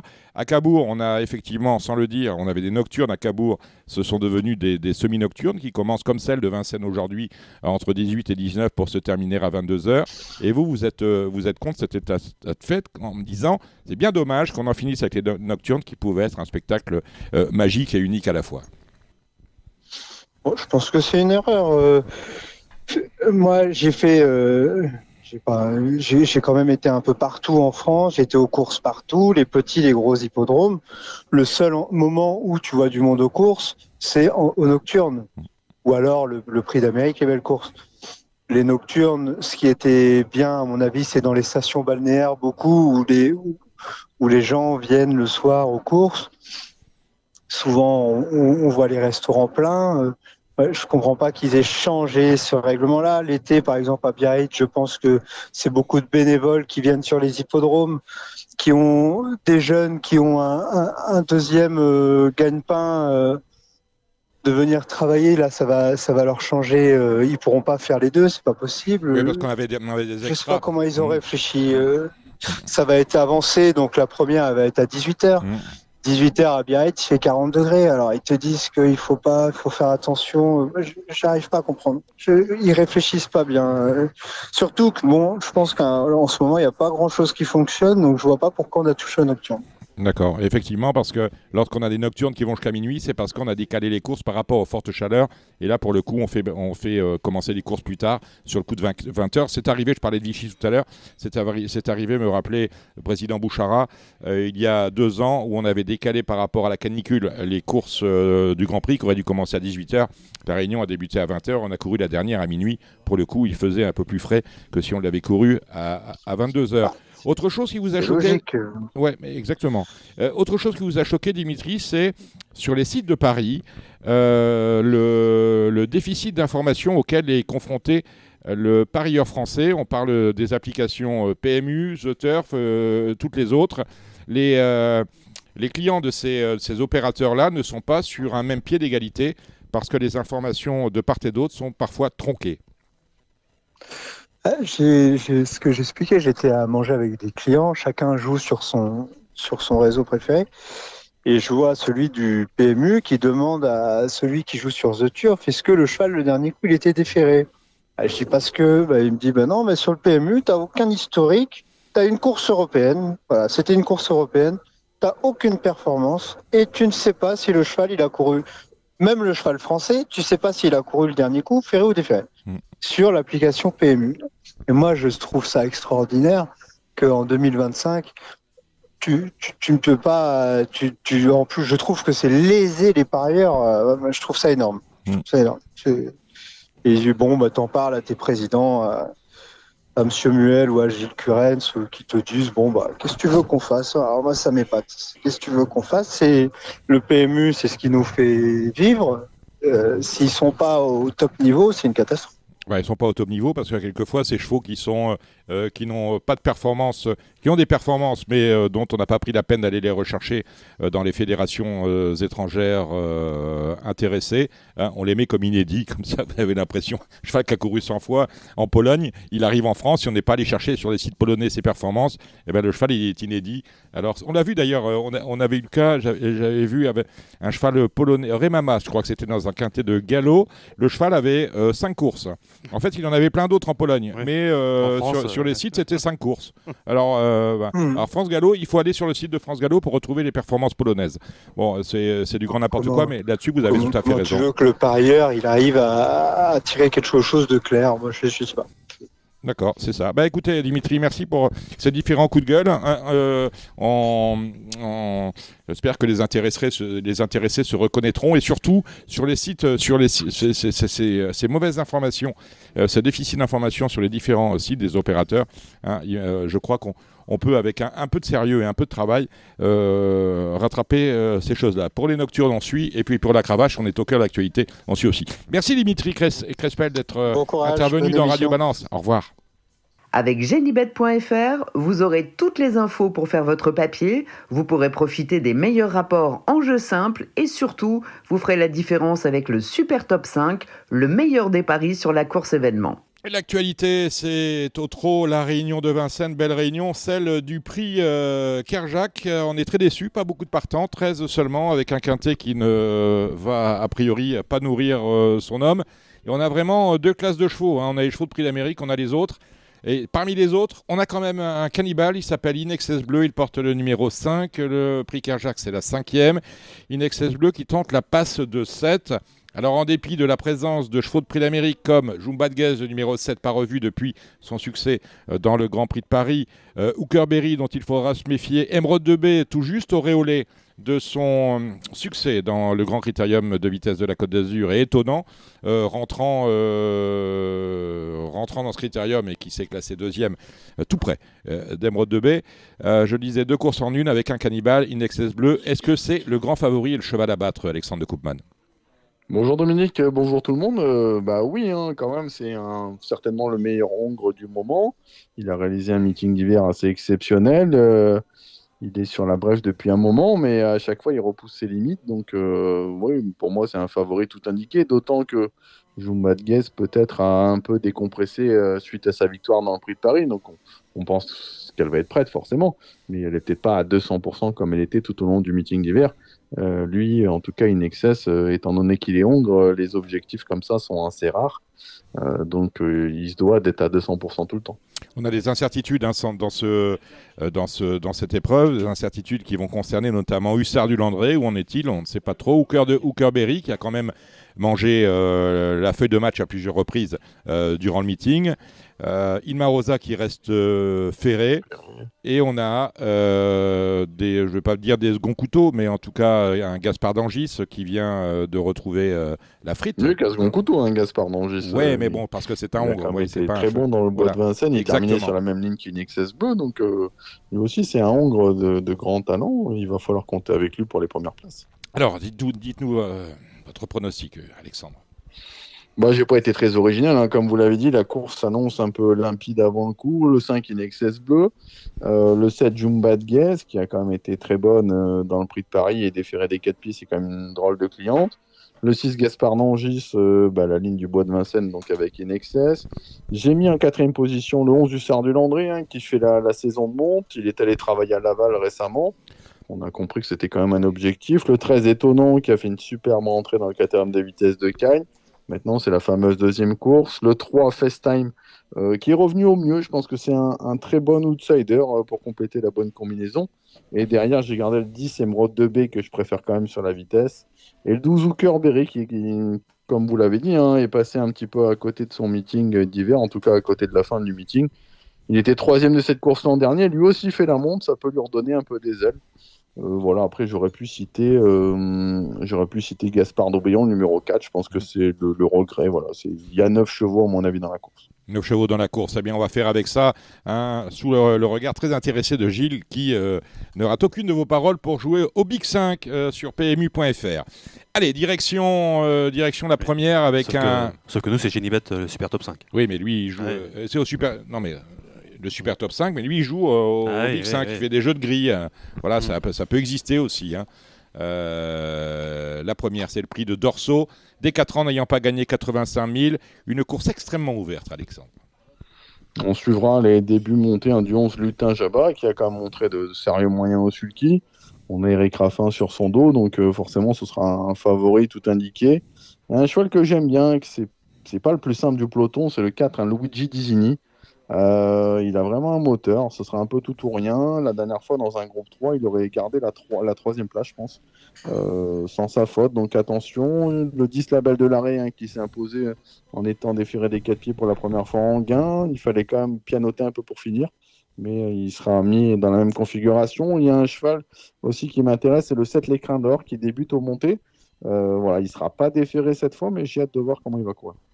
Puisqu'on parle de, vous avez raison, de Genivette, on parle de super top 5 pour le quintet, mais on parle de géant pour les jeux de grille, parce qu'on a le géant où il faut trouver un placé dans toutes les courses de la Réunion. La deuxième, c'est le prix de la Dordogne, belle course des pouliches de 4 ans, course européenne, course A, pouliches n'ayant pas gagné 145 000 €, tout est possible. Ça fait plaisir de dire dans une course européenne, les Françaises ont peut-être la meilleure chance. C'est pas souvent que ça nous arrive. Le 10, Saint-Ludivine, je trouve qu'elle est transformée depuis qu'elle est déférée des 4 pieds. Elle a gagné la course de référence sans qu'on lui abaisse les œillères. Elle s'était retrouvée au vent de bonheur, donc elle peut, pourquoi pas, poursuivre sur sa lancée. Le 8, Lauréate Dry, qui était parti au galop dans la course de référence, qui peut terminer plus près de la favorite. Et attention, 12 Like You, Jean-Charles Ferron qui se déplace avec son fer de lance, en tout cas, les pieds nus pour la deuxième fois de sa carrière. Une pouliche qui s'est allée très vite sur un bout, elle peut, pourquoi pas, surprendre. La troisième, c'est une course de vitesse pour des juments âgées de 5 et 6 ans. C'est sans doute en tête que cela se passe, elles sont 16 au départ. Oui, avec la Duval d'Estaing, le 5 Cassiopée Win, qui a vraiment fait grosse impression, je trouve, la dernière fois. Elle trottait 12 effractions, je crois que 12-4 sur les 2007 de la grande piste. Les 5 dernières fois qu'elle a été déférée des 4 pieds, elle s'est imposée. Donc, favori logique malgré la présence des étrangères, notamment du 8 Diabel, qui avait gagné avec Eric Raffin en début d'année. Le 7 Kim Forever, la dernière fois à Salon, j'étais sur place, elle n'était pas à l'aise pour finir. Je pense qu'elle se serait imposée sans ça. Elle a déjà trotté 11 effractions sur les 2100 de la grande piste, donc gare à elle. J'aime bien comme outsider le 2 Corona de la Doue, pour qui ce sera une question de sagesse. Elle a déjà brillé avec Franck Nivard. Voilà, en deuxième ligne, j'ai gardé le 16 Courgadelou. La rentrée était bonne et pieds nus, elle est capable de bien faire. La quatrième, c'est le prix de l'Oudéac, des 5 et 6 ans, 16 au départ. On est également sur les 2100 mètres. Ouais, le favori, ça va être le 8 Express Dark, qui a fait un superbe hiver avec 3 victoires. Je vais tenter de jouer le contre avec le 3 Pantocrator que j'aime beaucoup. Qui a 2 courses en France. Il dépend d'un entraînement très en forme, celui de Simon Roussel. Il est déféré des 4 pieds, il est bien placé dans la voiture. Je pense que ça peut passer. Voilà, donc à battre le 8 Express Dark, le 2 Joli Cœur, qui a fait un très bon meeting d'hiver, et le 4 Caviar From Mine qui a gagné la course de référence à Caen. Voilà, il a un peu piégé ses adversaires ce jour-là, pas sûr qu'il puisse faire pareil cette fois. Parmi les Français, pour une cote, j'aime bien le 7 Jewel Demson, qui avait très bien couru sur ce parcours début février. Voilà, mais c'est plus un 3-4e à belle cote. Alors, la sixième. Alors, on a vu passer 2 courses européennes avec 16 partants. On ne jouera qu'au top 4. Mais dans la sixième, où il n'y a que 11 partants, là, on fait un top 5. On est chez les fous. J'ai toujours du mal à... Non, mais vous, il faut arrêter ces conneries-là. Voilà. Encore une fois, on va le dire à ceux qui choisissent les courses. On n'est pas des clochards. On s'en fiche de toucher un top 5, un pick 5 à 10 €. Ce qu'on veut, c'est quand même des gains conséquents. On veut que le jeu en vaille la chandelle, voyez. Mais bon, on a affaire à des gens qui sont très obtus et qui vous disent, parce qu'ils sont totalement uchroniques dans leurs réflexions, qui vous disent « Ah oui, mais si on choisit cette course-là, on va faire moins. » Parce qu'eux, ils savent, ils lisent l'avenir, ils lisent dans le marc de café, ces gens-là. Allez, 11 avec de bons chevaux, de bons chevaux. Gazelle de Val de retour au trot monté. Ouais, c'est la 5e du prix de Cornelier. On a couru attelé en dernier lieu. Elle rencontre, je trouve, quand même une opposition moins forte qu'elle a affrontée cet hiver, donc elle peut tout à fait renouer avec la victoire. J'ai un petit coup de cœur pour le 8 Extrême des Bois qui a 11 ans. Il a repris de la fraîcheur. Il vient de faire une course de rentrée au sulky. Attention, c'est un cheval très dur. Là, Simpala de Val qui a été battu de peu en dernier lieu. Le 10 Hannibal Tuileries qui court au monté toujours à bon escient. Et pourquoi pas le 7 Inshore. Voilà, mais il m'a un peu déçu la dernière fois, même s'il s'est montré fautif. Voilà, la 7e, c'est une belle course également. Ils sont 13, donc c'est pas un top 5. Ce sera un top 4. Et moi, j'aime bien. Après, vous ferez ce que vous voulez, mon cher Alexandre Lizano d'Alouette. On salue, Hubert Macha. Je suis comme vous. On sait que l'écurie Chabat l'aime beaucoup. Il avait été battu sur ce parcours par Lord Dello, un Bazir qui est très estimé. Il est allégé pour la première fois dans sa ferrure, donc il peut tout à fait mettre à profit ce bel engagement. Voilà, maintenant, après, c'est pas fait d'avance. Il y a quand même un très bon lot. Le 7, le billet vert, qui a crevé l'écran la dernière fois par sa fin de course. Le 12, Lord du Bassin, qui est invaincu en 2 sorties, déféré des postes. Et si vous voulez un petit outsider, le 4, un Feudal d'Egliday. Il n'était pas battu au moment de sa faute en dernier lieu avec Johan Le Bourgeois. Je trouve que c'est un pari intéressant, en tout cas pour les places. On a un top 5, le prix d'Aubusson, avec 15 partants, parce que le numéro 3, Honey King, ne court pas. Et là, pour le coup, c'est très ouvert. Ouais, j'arrive pas à en détacher un au papier. J'ai mis timidement le 7 Jason, parce qu'il est performant, déféré des 4, et qu'il a déjà trotté moins de 11 sur le parcours. Le 9 Jingle Dupont, hein, qui serait la première chance théorique sur ce qu'il a fait cet hiver, mais il a le 9 quand même. Le 6 Eidos Automne, hein, qui m'a surpris la dernière fois. J'ai l'impression qu'elle est vraiment meilleure que jamais en ce moment. J'ai gardé aussi le 11 Jolie Surprise malgré la deuxième ligne. Le 2 Canto d'Iventi qui est bien placé. Et pourquoi pas le 16 Bitcoin Dark à reprendre. Mais voilà, je n'arriverai pas à en jouer un en simple, en tout cas, parmi ceux-là. Ben voilà qui est dit. Avant de parler de la 9e, un mot sur les horaires. On a peut-être dû commencer des horaires un peu bâtards, hein, dans cette réunion de Vincennes, puisque la première est programmée à 13h13 et le Z5 est programmé, lui, non à 15h15, mais à 15h35. Médane oblige, non? Ah, c'est la faute de Médane. Je pense que c'est ça, oui. C'est la faute de Médane. C'est-à-dire qu'on vient nous casser les pieds pour les courses à Médane dont on se contrefout finalement. Hein, bon, oui, et Cheltenham, on n'a pas fait ça. Hein. Cheltenham, on se penchait sur les pieds. Hein. Bon, on est chez les fous. Ça continue. Mais c'est pas fini. Hein. Allez, la 9e. Là, c'est très compliqué. Un prix de série pour des femelles de 5 ans sur 2700 mètres. Ça tire de partout, mon cher Alexandre. Ouais, c'est un peu la bouteille à l'encre aussi, cette dernière course. J'ai mis le 6 Caliwood, hein, qui sera déféré des 4 pieds comme lors de son dernier succès avec Mathieu Mautier, pourquoi pas, mais c'est sur la pointe des pieds. Le 11 Kaliaki Fedo, qui apparaît meilleur que jamais en ce moment. Et j'aime bien quand même le 10, un Kidlea Driver. Elle a un chrono de 13,4 sur le parcours, ce qui est plutôt très bien. Donc voilà, j'en ai sorti 3, mais très ouvert également. Dimanche, une premium au trot, c'est à la Capelle. Vous avez vu les petites choses, cette course. Hein. On commence, c'est une matinale, ouais, première à 11h30. J'ai fait le papier de la Capelle. On fait du course par course ou? Ouais, allez, je vous laisse la main. Course par course, que vous avez vu, même que les numéros, ça suffira bien. Ok. Alors, dans la première, le 9, hein, qui a fait un très bon dernier kilomètre pour ses débuts à mêlée, c'est Monza Semili. Je pense que c'est une très bonne pouliche, avec le 7 Macbeth.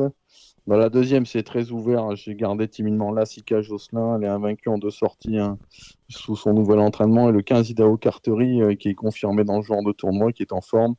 La troisième course, j'aime beaucoup le 9, hein, Ligne Magique, qui a bien fini en dernier lieu à Reims. Elle a les vraies allures pour être déférée. Je pense que ça va être un gros plus pour elle. Le 3, Liberty JL, attention, elle est plaquée première fois. Le 4, l'Espana du Bocage à reprendre. Derrière, vous pouvez garder le 7 et le 14. Dans la quatrième course, le 7, le Conquérant, un fils de Redicache et de la bonne Alizéa du Castel. Il rattrape le temps perdu. Je lui oppose le 11, Listel Durzi. J'aime bien le rentrant, le 5, Lutin de la Fille. Derrière, il faut garder 8 et 6. La cinquième, c'est la course par apprenti. Le 3, Joyeux Darling, en grande forme et qui est bien placé dans la voiture. Bonne base de jeu avec le 8, Jackpot Démon, qui s'entend bien avec son apprenti. La sixième course, le 3, Key Royal. La rentrée était bonne à Amiens. On tente le déferrage pour la première fois. Je suis fan du 11 Copa d'Arc, hein, qui a gagné dans un bon style et un bon chrono à Reims, avec le 10 Kansas Keno, une course à la Capelle et une victoire.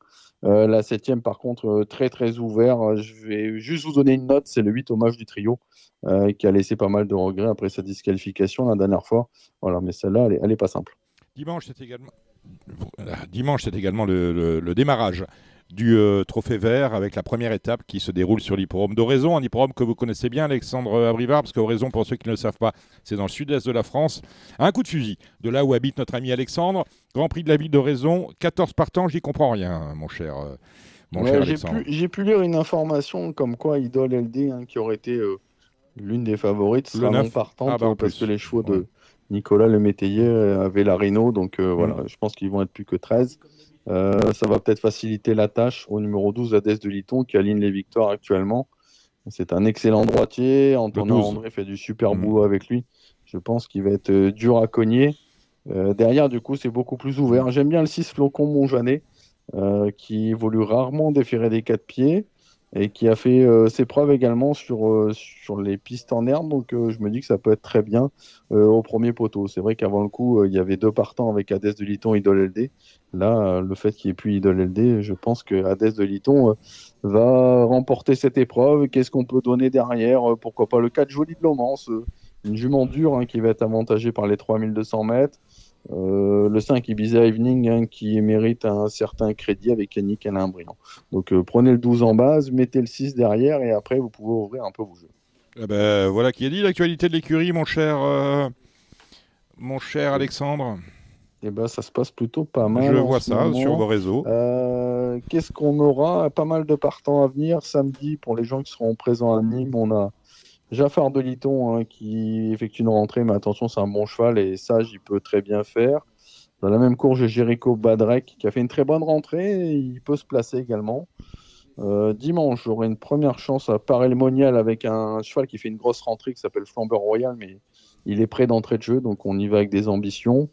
Mardi, il y a une réunion à Cavaillon, pas mal de partants. La meilleure chance pour l'écurie, ce sera Forbach dans le Grand Prix. Une course qu'on a un peu visée, c'est un bon droitier.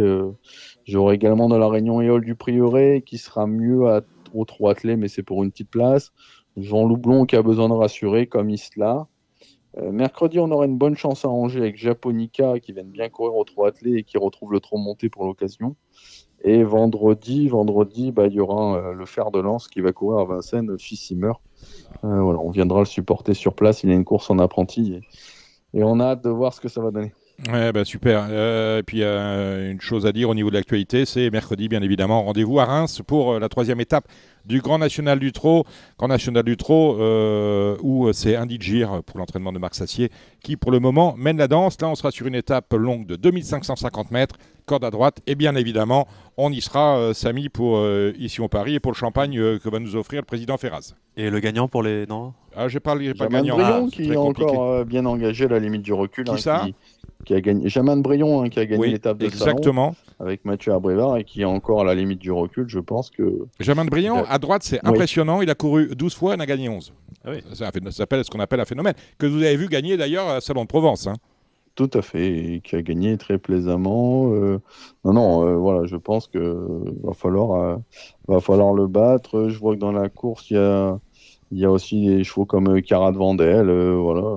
Ça va être peut-être. Après, ils sont pas beaucoup. J'ai regardé aux 25 mètres. Ça, c'est toujours embêtant. On sait qu'à Reims, en même temps, c'est pas facile de revenir. Non, c'est ce qu'on appelle un hippodrome de corde. Merci Alexandre de Coupman. On vous suit sur les réseaux de Coupe Tuyau et bien évidemment, on s'abonne à votre petite page. Sur Internet, on vient voir Alexandre pour profiter de ses meilleures informations. Merci Alexandre de Coupman. On va maintenant parler de galop avec Julien Philippon et Gilles Barbarin. Avec Genibet.fr, vous aurez toutes les infos pour faire votre papier, vous pourrez profiter des meilleurs rapports en jeu simple et surtout, vous ferez la différence avec le Super Top 5, le meilleur des paris sur la course événement. Allez, le galop, c'est avec Julien Philippon. Salut Julien. Salut Dominique, bonsoir à tous. Gilles Barbarin. Salut Gilles. Oui, bonsoir Julien, bonsoir Samy. Dominique, bonsoir à toutes et à tous. Bonsoir Dominique. Samy, et voilà, avec enfin on l'attendait, le 6 avril, c'est la réouverture de Longchamp avec une réunion de semi-classique.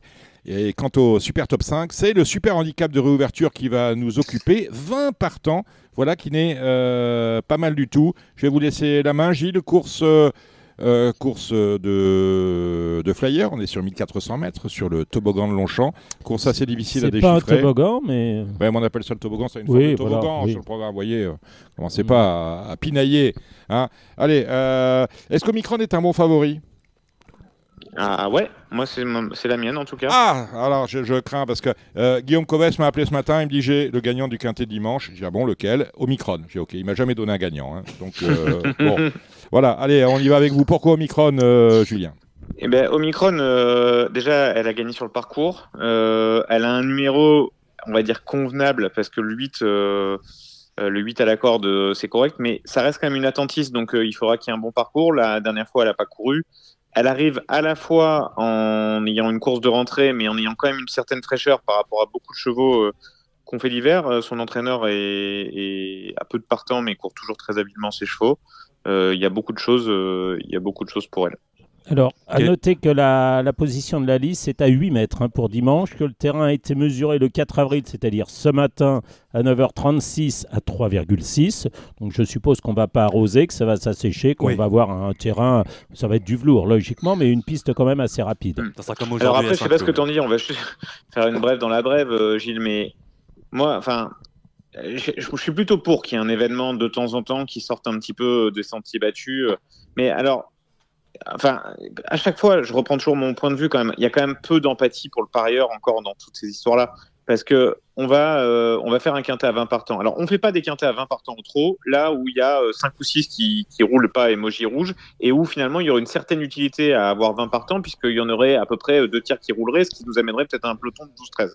En revanche, on va aller nous faire un quintet à 20 partants en plat, handicap, dans une course où quand même, effectivement, avec la location qui est mise, et là, je vois bien le but, puisque en fait, tout le monde, évidemment, va viser cette course-là, et c'est une course très intéressante pour les protagonistes. Mais alors, pour les parieurs, en fait, on passe d'un quintet samedi, prix Kerjak, 13 partants, 3 ou 4 émojis rouges, finalement 9 partants qui roulent, à le lendemain, on leur en colle 20 qui ont tous à peu près une chance, dont des rentrants, des chevaux qui viennent de la PSF. Et dernier élément pour moi, c'est la moindre des choses quand on est 20 partants, c'est de mettre un parcours où il n'y ait pas de facteur de dangerosité. Oui. Franchement, choisir le toboggan un jour de réouverture pour faire le grand handicap à 20 partants, alors on va dire que je râle sur beaucoup de choses et des gens auront bien raison parce que je sais que je suis devenu râleur avec le temps. Mais quand même, je trouve que dans tout ça, il manque toujours cette fameuse empathie parieur où en fait on a l'impression que les gens qui décident ne se mettent jamais dans la peau du parieur qui lui va devoir plancher sur la chose. Bon, ceci Oui. étant dit, je te laisse Oui, te parler. non, mais c'est sûr que moi, bon, sur le gazon, je regarde assez peu les numéros dans les stades de départ.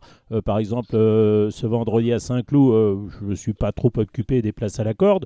Là, c'est vrai que 20 partants, 1400 mètres, ça a quand même une importance.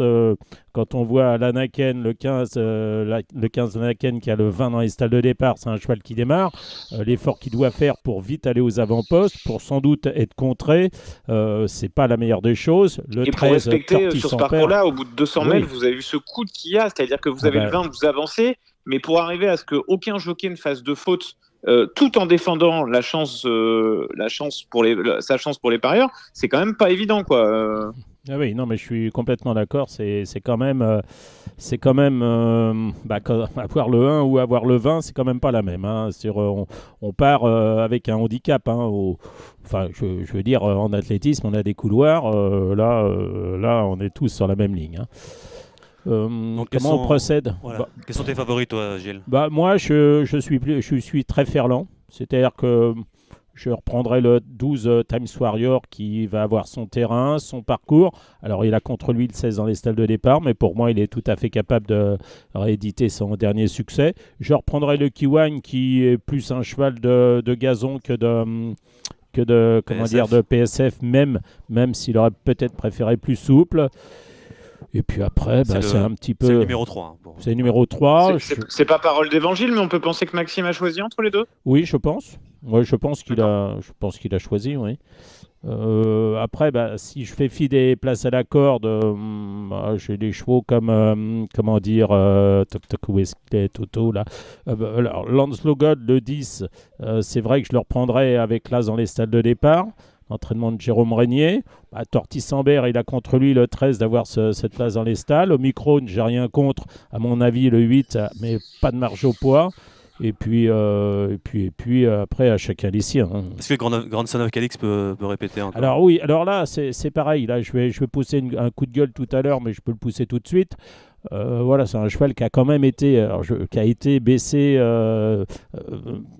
de façon en 3 courses. Il a perdu 3 ou 4 kg et demi, je crois, ce qui lui a permis de gagner l'autre jour un Z5, un top 5 qui était, très ouvert, très difficile.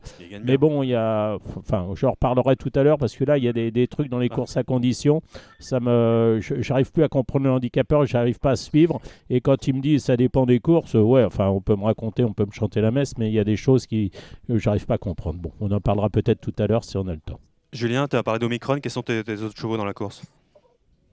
Eh ben, comme dit Gilles, en fait, j'aurais pu faire. De toute façon, sur un toboggan, vous êtes obligé Je conseille aux joueurs quand même de faire un coup les numéros à la corde et un coup les chevaux capables de démarrer, parce que vous avez quand même une chance sur deux que ce soit ou la corde ou les chevaux qui seront extrêmement bien placés en début de course. Après, si vraiment je ferme les yeux et que je fais fi de ça, j'aurais retenu comme Gilles les deux représentants de Christophe Ferland qui me semblent bien amenés. Tortis Ambert, pour moi, c'était le gagnant avec un numéro de 1 à 6. Ça aurait été ma base absolue, il tire le 19 à la corde. Je vous ai dit Omicron. Et il y a un cheval qui me pose question, et c'est une maison où de temps en temps il gagne à Bellecote, c'est Clavus, Oui. qui finalement avait gagné 3 courses sur le gazon, a fait 3 rentrées un peu désastreuses sur PSF. On a redonné le temps, finalement ces 3 courses lui ont permis de descendre de 2,5. Il se retrouve quasiment au poids de sa dernière victoire handicap. Je trouve il a le 5 à la corde, c'est peut-être le bon compromis. Et Ten Horns qui rate jamais une course. Oui, est-ce que Ten Horns, le 2, c'est un cheval comme ça dans les courses à 20 partants? Voilà, mais enfin en théorie, oui, bien sûr, oui, Clavus, j'ai rien contre non plus, hein, ça fait partie des. En tout cas, c'est assez passionnant, et c'est pour ça que ça fait du bien de temps en temps d'avoir une course comme ça sur laquelle plancher. Voilà, je dis juste qu'elle est vraiment. Enfin, j'adore l'idée de faire une course à 20 partants, mais j'aimerais juste qu'on retire, c'est-à-dire qu'en fait, vous faites 1400 mètres ligne droite à Deauville, Oui, ce qui n'est pas possible de Réunion. C'est-à-dire que le 1400 mètres, je le préparerais sur la Oui. Moi, je suis complètement d'accord. chance que tous les chevaux puissent faire leur course, quoi. Et puis à Longchamp, je réserverais plus un 2000 ou un 2400 mètres, c'est-à-dire essayer d'adapter le gros peloton à l'hippodrome où il y a le plus de régularité possible sur l'hippodrome. Sans compter que je vous dis, on n'est pas à même qu'il y ait des jockeys qui se mettent en danger ou qui mettent en danger leur concurrence sur ce parcours-là, presque contre leur volonté. Complètement d'accord. Bon, on va avancer, messieurs. Voilà, pour le Alors, Super après, Top 5, on a la le prix troisième. Juigné. Alors moi, dans le prix Juigné, tu as peut-être, j'ai été très surpris de voir que Mario Baratti avait mis la décharge sur son cheval. Il n'est pas Il y a 2 facile, mois, je moi. crois. Tu dis quoi? Moi, je crois que c'est un cheval qui est très compliqué. Je crois, d'après ce que j'ai compris, il va prendre devant pour amener les chevaux. Celui-là va être tout seul, je crois. C'est un cheval qui a de la qualité, mais très compliqué. Donc, c'est peut-être pour ça que c'est Giovanni Sias qui le monte. Mais C'est sûrement l'explication. Moi, il y a un mois et demi, j'ai croisé Mario. Je lui ai dit, t'as quoi dans les 3 ans? Il m'a dit, j'ai un très très bon cheval. C'était Enea. 7. Mais on était le 20 février. Donc voilà, je sais que le cheval d'Henri Devin est assez bon, Dark Summit. Et je sais que le Fabre était soi-disant dans la liste des bons chevaux l'an dernier. Alors là, j'avoue qu'en ce moment, on navigue vraiment à vue. Il y en a 2. Hein. Tu parles du 4, Wanderlust. Wanderlust. Ouais, le 4. Voilà. Je sais que l'an dernier, c'est un cheval qui aurait pu débuter, bien avant, parce qu'il était dans la liste des bons chevaux de fin d'année dernière. Voilà. Mais il faut avouer que chez André Fabre, en ce moment, c'est un peu du pied et du carreau, quoi. Après, il y a les 2 Graffards, le 6 Beauvallon qui a bien gagné la course à Fasec, mais la ligne s'est avérée moyenne, c'est-à-dire qu'il y avait le Chappet qui a fini 7e de l'autre jour, il y avait le Brandt aussi derrière qui terminait 3e, qui n'a pas répété dans la même course du Chappet, bref, et puis l'As d'Aris qui a une origine pour faire 2004, d'ailleurs il l'a engagé Francis-Henri Graffard dans le Grand Prix de Paris, il ne l'a pas engagé dans le Jockey Club, voilà, mais il a quand même beaucoup de cartes maîtresses en main, Francis, hein, Oui. donc à respecter, bien sûr. Toi, Gilles, tu as quoi comme bruit exactement sur le Baratti? Moi, le Baratti, bon cheval, mais très compliqué, très dangereux, je crois. D'accord. Voilà, pour les poulains, Ok. c'est la première. La deuxième, le prix de Chao et les pouliches, Julien. Là, je sais pas. Bon, moi, j'avais des bruits sur Madame de Pompadour-Las, qui travaillait assez bien, je crois. Sunny, le 5, Pouliche qui vient là. Donc, pourquoi pas. Et moi, le point d'interrogation, c'est le 3 Marolles que je garderai dans des jeux, voilà, des jeux combinés. Donc, la troisième, c'est le Super Top 5, on en a parlé. Attends, oui, c'est... Non, Julien, rien à rajouter, Julien, sur les pouliches? Non. La quatrième, le prix La Force, un groupe 3 sur 1800 mètres pour des poulains et hongres de 3 ans. Avec toi, Julien. Alors moi, j'aime 2 chevaux. Le premier, c'est New Grand. Je l'aime pas par ces 2 courses. C'est un petit cheval, mais il a travaillé extrêmement bien. Son entraîneur pense que c'est son bon cheval pour cette année. Et il a fait un super galop. Et du coup, j'y crois. Alors que si je regarde ces 2 vidéos, ça me donne pas spécialement envie. Mais il aurait fait de gros progrès de 2 à 3. Et voilà. Et le cheval que j'adorais l'an dernier, c'est Nizam, que j'avais adoré en débutant, un petit peu moins pour sa deuxième course. Mais même s'il a gagné 2 fois dans le lourd, vu ses origines, moi je pense que c'est plutôt un cheval de bon terrain, c'est un cheval sublime.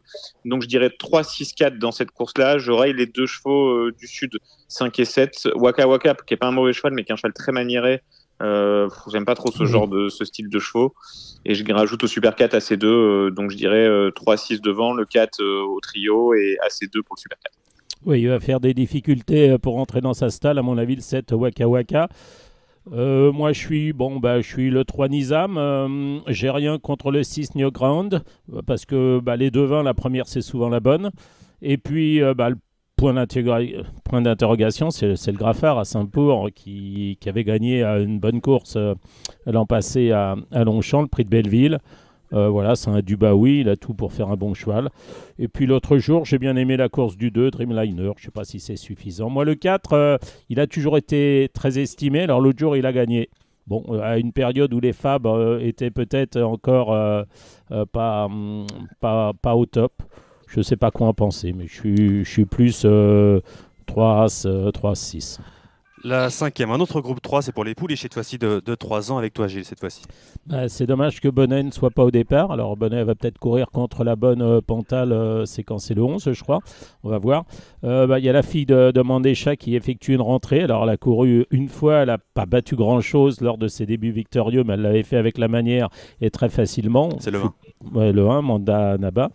Voilà, Wassey, le 5, elle a fait belle impression lors de sa deuxième course. Elle s'est envolée dans un lot qui était, on va dire, il y avait du piqué du carreau.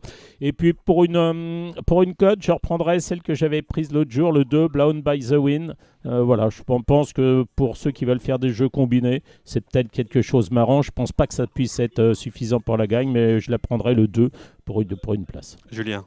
Moi, je rajouterais juste Flaming Stone qui a très bien gagné l'autre jour et qui est pareil, qui est une pouliche bien mise et pour tout de suite. J'aurais dit 3 et 5. Je sais pas vraiment pas quoi penser de cette Mandanaba qui apparemment, avant de débuter, travaillait sans plus. Enfin, bien, mais pas de là gagner du 8. Effectivement, elle n'a rien battu.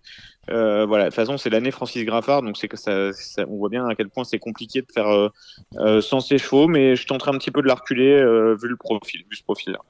Un groupe 2 dans la 6e, le prix d'Harcourt pour des 4 ans et plus sympa. Sur 2000 mètres, oui, avec toi, Julien.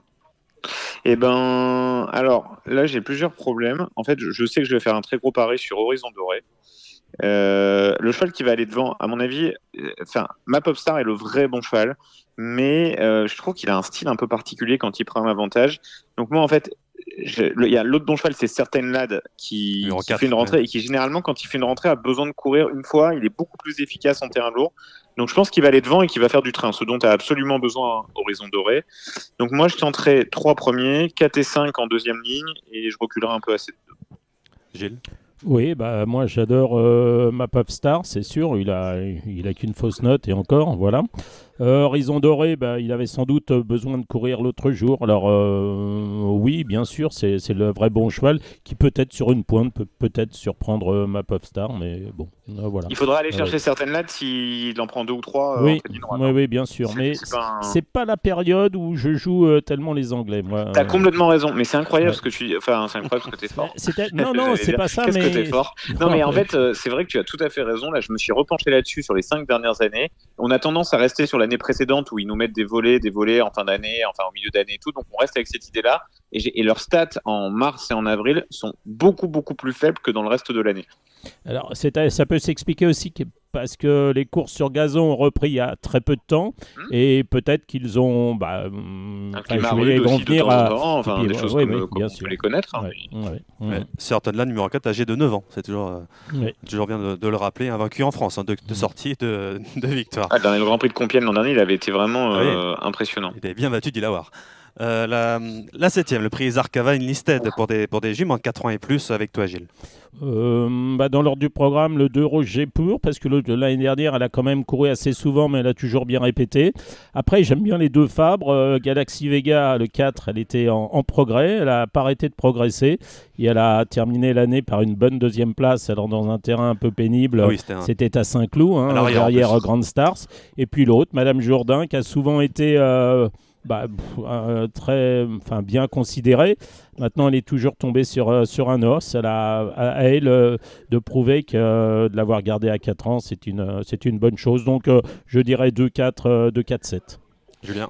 Moi, j'ajouterais 2 trucs un peu disruptifs dans cette course-là. Eboa, dont j'ai eu vent d'un très bon galop, et je trouve que son écurie a gagné aujourd'hui, et son entraîneur a eu 5 partants cette année, mais ils ont tous fini à l'arrivée. Et je sais que c'est une écurie qui marche souvent par période de forme. Et le petit truc que je trouve amusant, c'est Zuna, qui avait beaucoup couru l'an dernier. On sait que les chevaux de Carlos, il a un peu plus couru qu'à l'habitude, comme c'était sa dernière année. Elle est passée dans la continuité chez Yann Barbero. Elle a plutôt pas mal couru dans le listed de fin d'année. Et quand je vois comment courent tous les anciens Lafont cette année, passés chez divers entraîneurs, j'aurais bien envie de tenter ça dans cette course qui est extrêmement ouverte, car il y a les 3 quarts du peloton font une rentrée. Oui, alors il y en a une qui m'a étonné l'autre jour, c'est la Chimas Rose. J'ai cru à un moment donné qu'elle allait tout m'enlever ce jour-là à Compiègne, le 28 mars. Alors bon, c'était loin de Sibayan qui se promenait, mais il y avait des chevaux comme Magellan, Will Scarlett, Tira qui est tout sauf nul. Voilà, bon, enfin, bon, j'y crois moyennement, mais pourquoi pas glisser en fin de combinaison. Oui. Et la dernière pour Longchamp, la 8e, le prix du Grand Châtelet, la deuxième épreuve handicap du jour avec toi, Julien. Eh ben, moi, je vais tenter White Platine qui retrouve son parcours prétiche, et ça fait très longtemps qu'il n'a pas été en 36 de valeur. Il avait fait une excellente rentrée à Saint-Cloud. L'engagement suivant est venu un peu dans la foulée. Je trouve que c'est vraiment son parcours. Je tenterai ça. Et il y a un cheval, je vous suggère de regarder la cote. Alors, s'il est un peu joué, c'est le cheval de Gérald Mossier de Pumaline Park qui a pu être vraiment préparé pour les handicaps. Et en 36, ça me paraît correct par rapport à ses valeurs anglaises. Maintenant, généralement, dans ce genre de cas, la cote parle beaucoup. Donc, si vous voyez 40, je laisserai un peu tomber. Si vous voyez peut-être entre 10 et 15, ça peut être amusant de tenter ce cheval-là. J'ai rien vu en France, mais ses courses dans sa vie d'avant étaient tout à fait regardables pour un 36 de valeur. Bah moi, c'est un peu la même chose, mais avec le 13 Mascarpone. Je sais pas, couru 3 fois en France. Je sais pas s'ils ont fait exprès, mais ou alors ils ont vraiment pas de chance. 3 fois 3 nez au vent. Les chevaux, 3 fois 3 nez au vent. On a de bons numéros de corde. En Angleterre, c'était comme il y a une longue absence, mais c'était vraiment bien. Donc, et c'était un vrai cheval de 1400 mètres en Angleterre. Ouais. Alors moi, ce qui m'a fait un peu... J'ai vraiment regardé son cas de près, et maintenant que tu m'en reparles, je vais quand même aussi mettre une pièce. C'est que je trouve que son entraîneur, depuis qu'il est arrivé en France, à part une 3e place dans la Médane, j'ai rien trouvé, quoi. Donc, et que c'est un cheval qui est entraîné par David Simcock du temps de sa splendeur. Donc, mais t'as raison, en plus il a couru 3 fois 1900 mètres, alors que c'est le pur cheval de 12-14 en Angleterre. Donc peut-être que l'entraîneur a joué habilement avec le handicapeur. Gilles, oui, moi j'aime bien le 10 White Platine. L'année dernière, je crois, fini 6e de la première épreuve. Bon, c'est son parcours. L'autre jour, il court pas si mal, mais voilà. Après Fontainebleau, c'est un peu particulier en fonction si vous êtes le long du rail côté tribune ou si vous êtes en pleine piste. Bref, j'ai toujours bien aimé le 2 Royal Wood qui, à ma surprise, a très bien fait la PSF. Alors peut-être plus de marge au poids, mais les 2 Corinne Baron-Barbe, le 10 et le 2. Et puis derrière, je prendrai sans doute le 6 Centenario. J'aime bien, l'autre jour je voyais déjà le 4 Yoken, voilà, puis il faut se méfier peut-être du cheval de Guillermo Ariscoreta et le Zegui, le 5 Souvenir des Espagnols, des Cajoles, pardon. Voilà, mais je suis plus White Platine, je suis complètement d'accord. Voilà, ça c'est Longchamp dimanche. Je voulais donner un petit mot sur Médane samedi, c'est ça Gilles ? On peut en parler parce qu'on a d'abord des représentants français, ensuite on va pouvoir voir les courses et les jouer, et voilà, il y a quand même quelques bons chevaux. D'accord, après, dans la Gold Cup, ça va être la deuxième. Est-ce que Double Major peut gagner, Gilles ? C'est le numéro 3. Oui, il peut gagner. Pour toi, il va gagner ?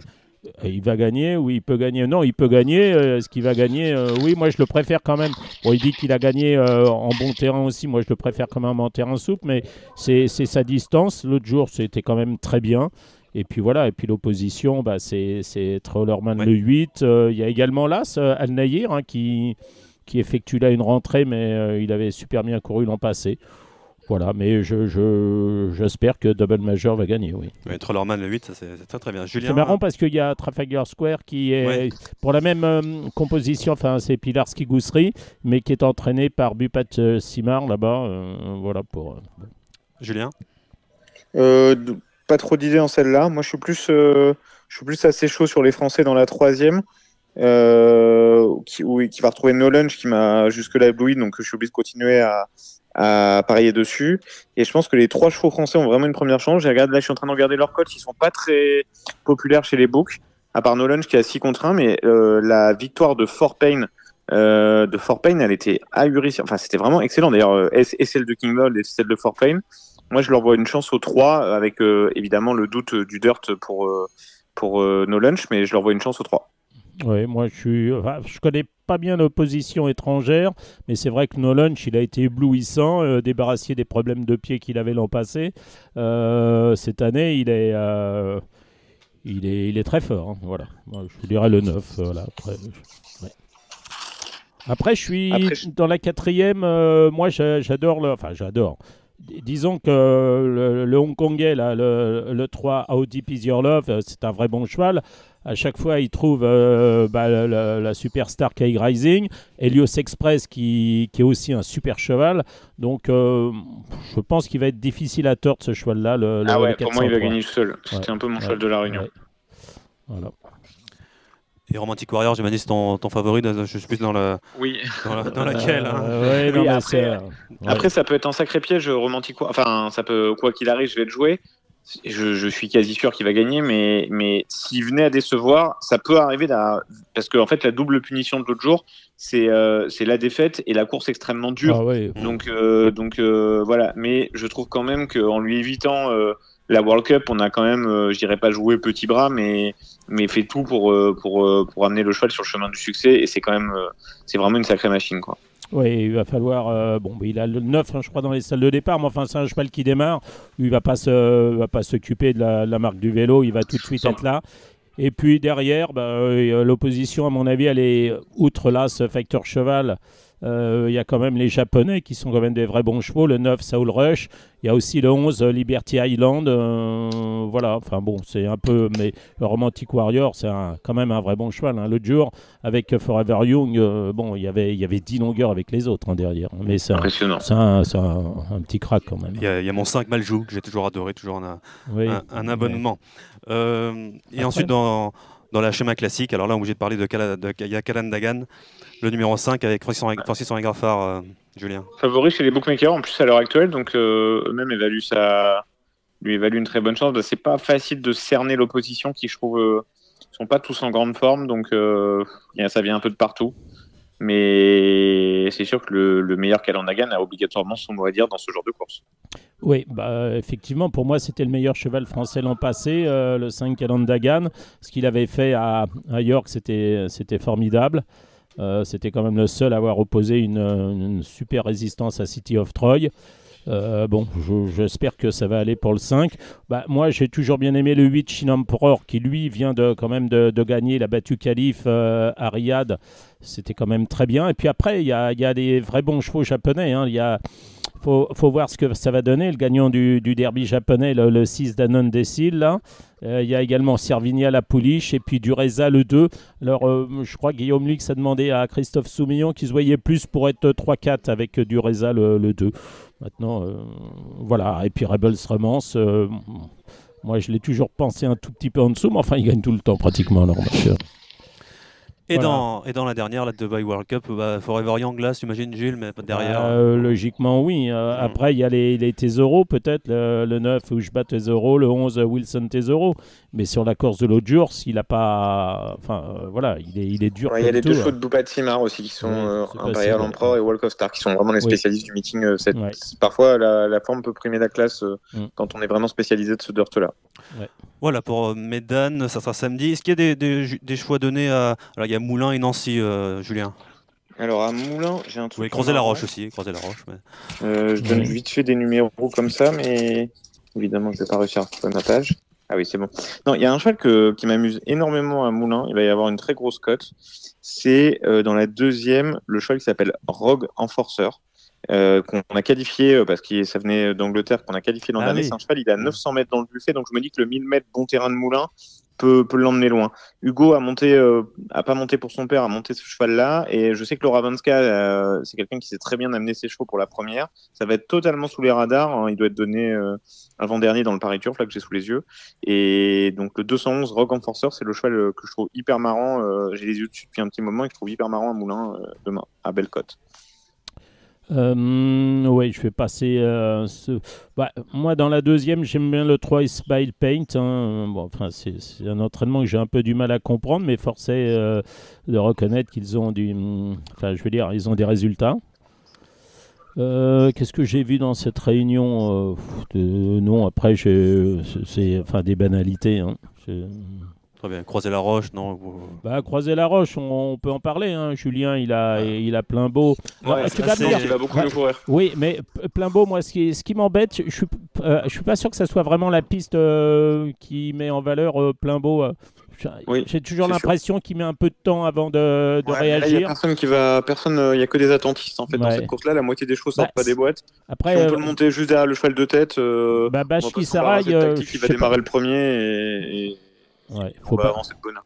Faut battre Bashki Sarai qui, à mon avis, est mieux sur cette distance désormais que sur 1900 mètres. Et l'autre jour, moi, je voyais un peu la jument d'Adrien Foissier qui a été mal perchée l'autre jour dans le quintet. Donc c'est celle-là que j'aurais un peu vu abattre. Je trouve que Bashki Sarai, il a quand même beaucoup couru ces derniers temps, mais pourquoi pas. Oui, pour faire la course toutes les semaines. Oui, tout à fait. Il y a un cheval simplement que je vais indiquer je reviens sur Moulin, à suivre impérativement. Alors je comprends pas bien cet engagement-là, mais c'est dans la 8e. Là, ce Clean Bold, je trouve que c'est un cheval quand il va courir handicap, ça va aller tout seul. Hein. C'était très bien l'autre jour avec Sarah Pedron. Sur l'hippodrome de Fontainebleau. Et bon, là, ça semble pas être un bon engagement. Maintenant, avec Mathieu Boutin, il peut peut-être prendre une 3 ou 4e place. Hein, voilà. Ça ressemble à la course de Francis Cano. Ça peut être 2-7-6 l'arrivée de cette course-là. Oui, c'est ça. Oui, moi, c'est ce que j'avais mis, 7-2-6, parce que Francis Cano m'avait déçu. Maintenant, il va peut-être être mieux sur 1000 mètres. Je vais savoir. Voilà.